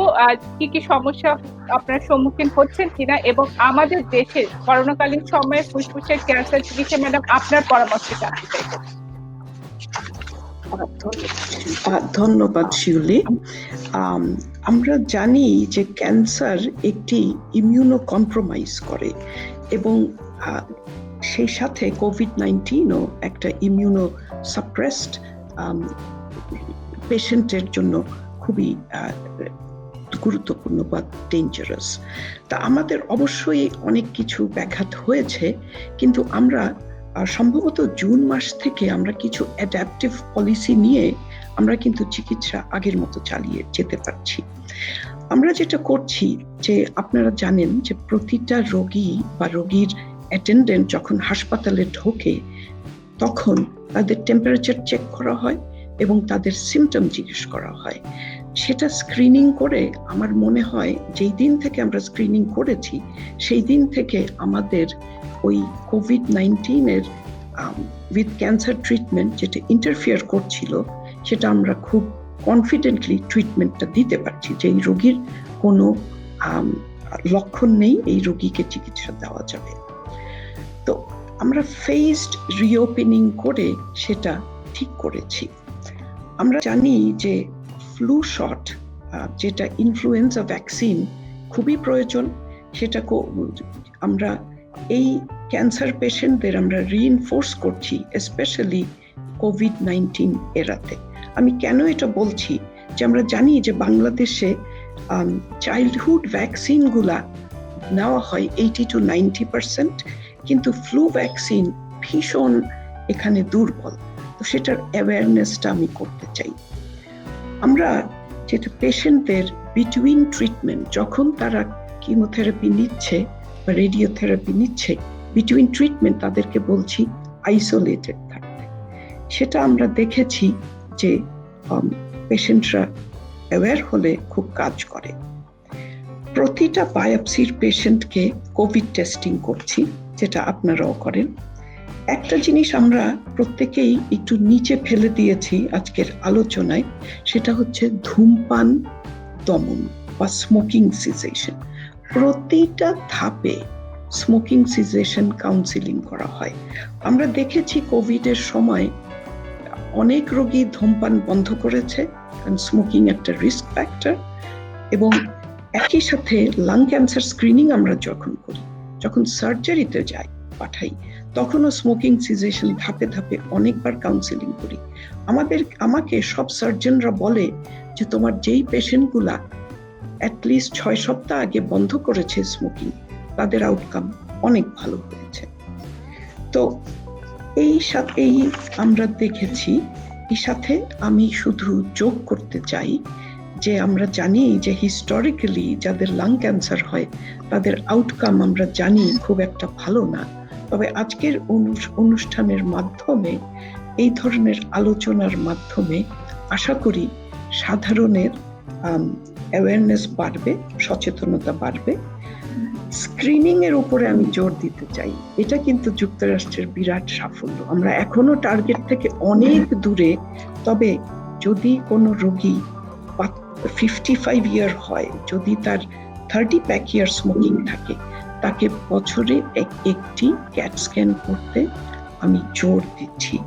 এটা আমি সাধারণকেও জোর দিচ্ছি এবং ডাক্তার যারা আপনাদের দর্শক তাদেরকেও জোর দিচ্ছি। ধন্যবাদ। ধন্যবাদ ম্যাডাম। আজকে আলোচনা থেকে দর্শকরা যেমন গুরুত্বপূর্ণ তথ্য জানতে পারছেন, আমার ধারণা যারা চিকিৎসক আমরা আছি তারা অনেক গুরুত্বপূর্ণ তথ্য ম্যাডামের কাছ থেকে জানতে পেরেছি। গোলাম মহিউদ্দিন ফারুক স্যার, কামরুল স্যার, আপনাদের সবার কাছ থেকে আজকে আমরা গুরুত্বপূর্ণ তথ্য জানতে পেরেছি। কিন্তু অনুষ্ঠান শেষ করতে হবে। আমি একদম অনুষ্ঠানের শেষ পর্যায়ে দর্শকদের জন্য স্যার, ম্যাডাম আপনাদের কাছে খুব সংক্ষেপে জানতে চাইবো। প্রথমে কামরুল আলম স্যার যদি দর্শকদের জন্য কিছু বলেন। ধন্যবাদ। প্রথমত দর্শকদের জন্য আমার যে বক্তব্য সেটা হচ্ছে ফুসফুসের ক্যান্সারে সার্জারি একটা অন্যতম চিকিৎসা পদ্ধতি যেটা বাংলাদেশে সম্ভব। শুধু এই মেসেজটাই আমি দিতে চাই, বাংলাদেশে ফুসফুসের ক্যান্সারে সার্জারি সম্ভব, ঢাকা শহরের সরকারি বিভিন্ন প্রতিষ্ঠান। সেকেন্ড একটা মেসেজ দিতে চাই, যদিও এটা মাল্টি ডিসিপ্লিনারি একটা চিকিৎসা পদ্ধতি, মনে রাখতে হবে ফুসফুসের অনেক সময় অনেক বড় বড় ক্যান্সার গুলো সাধারণরা মনে করে যে এটা অপারেশন সম্ভব না, বা সার্জনরা মনে করে এটা খুব সহজেই অপারেশন।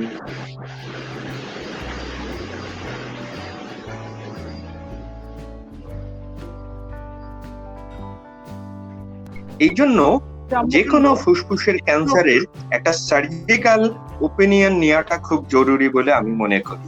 এটাই আমার শেষ নিবেদন দর্শকদের উদ্দেশ্যে, এটা আমার শেষ। ধন্যবাদ। ধন্যবাদ স্যার। ধন্যবাদ স্যার। ম্যাডাম, আপনার কাছে আসবো দর্শকদের জন্য খুব সংক্ষেপে যদি ম্যাডাম করে কিছু বলতেন। ধন্যবাদ। আমি দর্শকদের বলবো, সবচাইতে প্রথমে আপনারা সচেতন হন।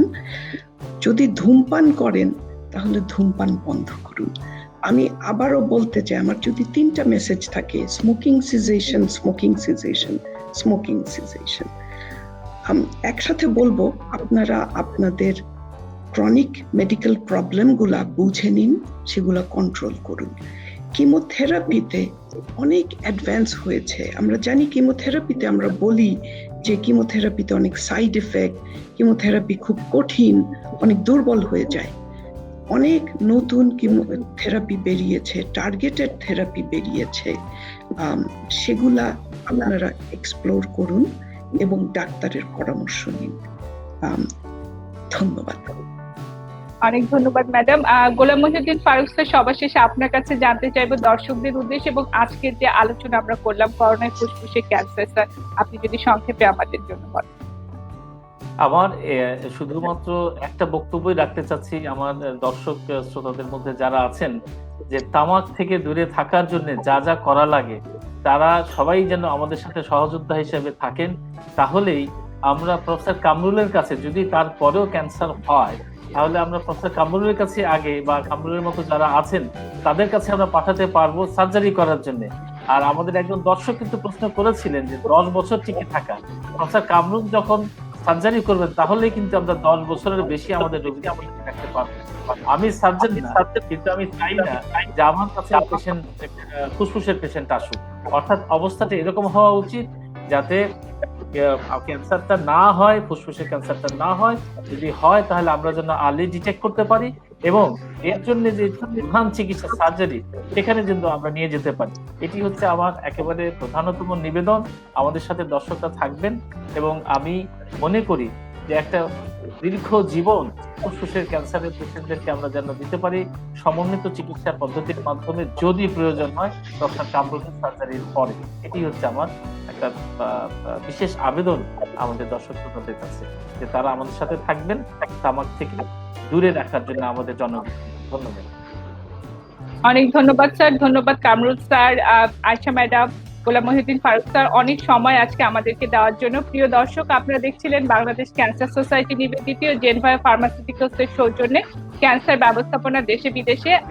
আপনারা আজকে আলোচনায় শুনলেন করোনায় ফুসফুসের ক্যান্সার, এবং যেটি বললেন যে ধূমপান পরিহার করুন, আপনারা ক্যান্সার থেকে দূরে থাকতে পারবেন। যদি আপনাদের মধ্যে ক্যান্সার, ফুসফুসের ক্যান্সার লক্ষণ দেখা দেয়, তাহলে কিন্তু প্রথমে আমাদের সার্জনের কাছে যেতে হবে, যেটা আমরা অনেকেই জানি না যে বাংলাদেশে ফুসফুসের ক্যান্সারের সার্জারি হয়। এই তথ্যটি আমরা আপনাদেরকে জানাতে চাই যে সফলভাবে হচ্ছে।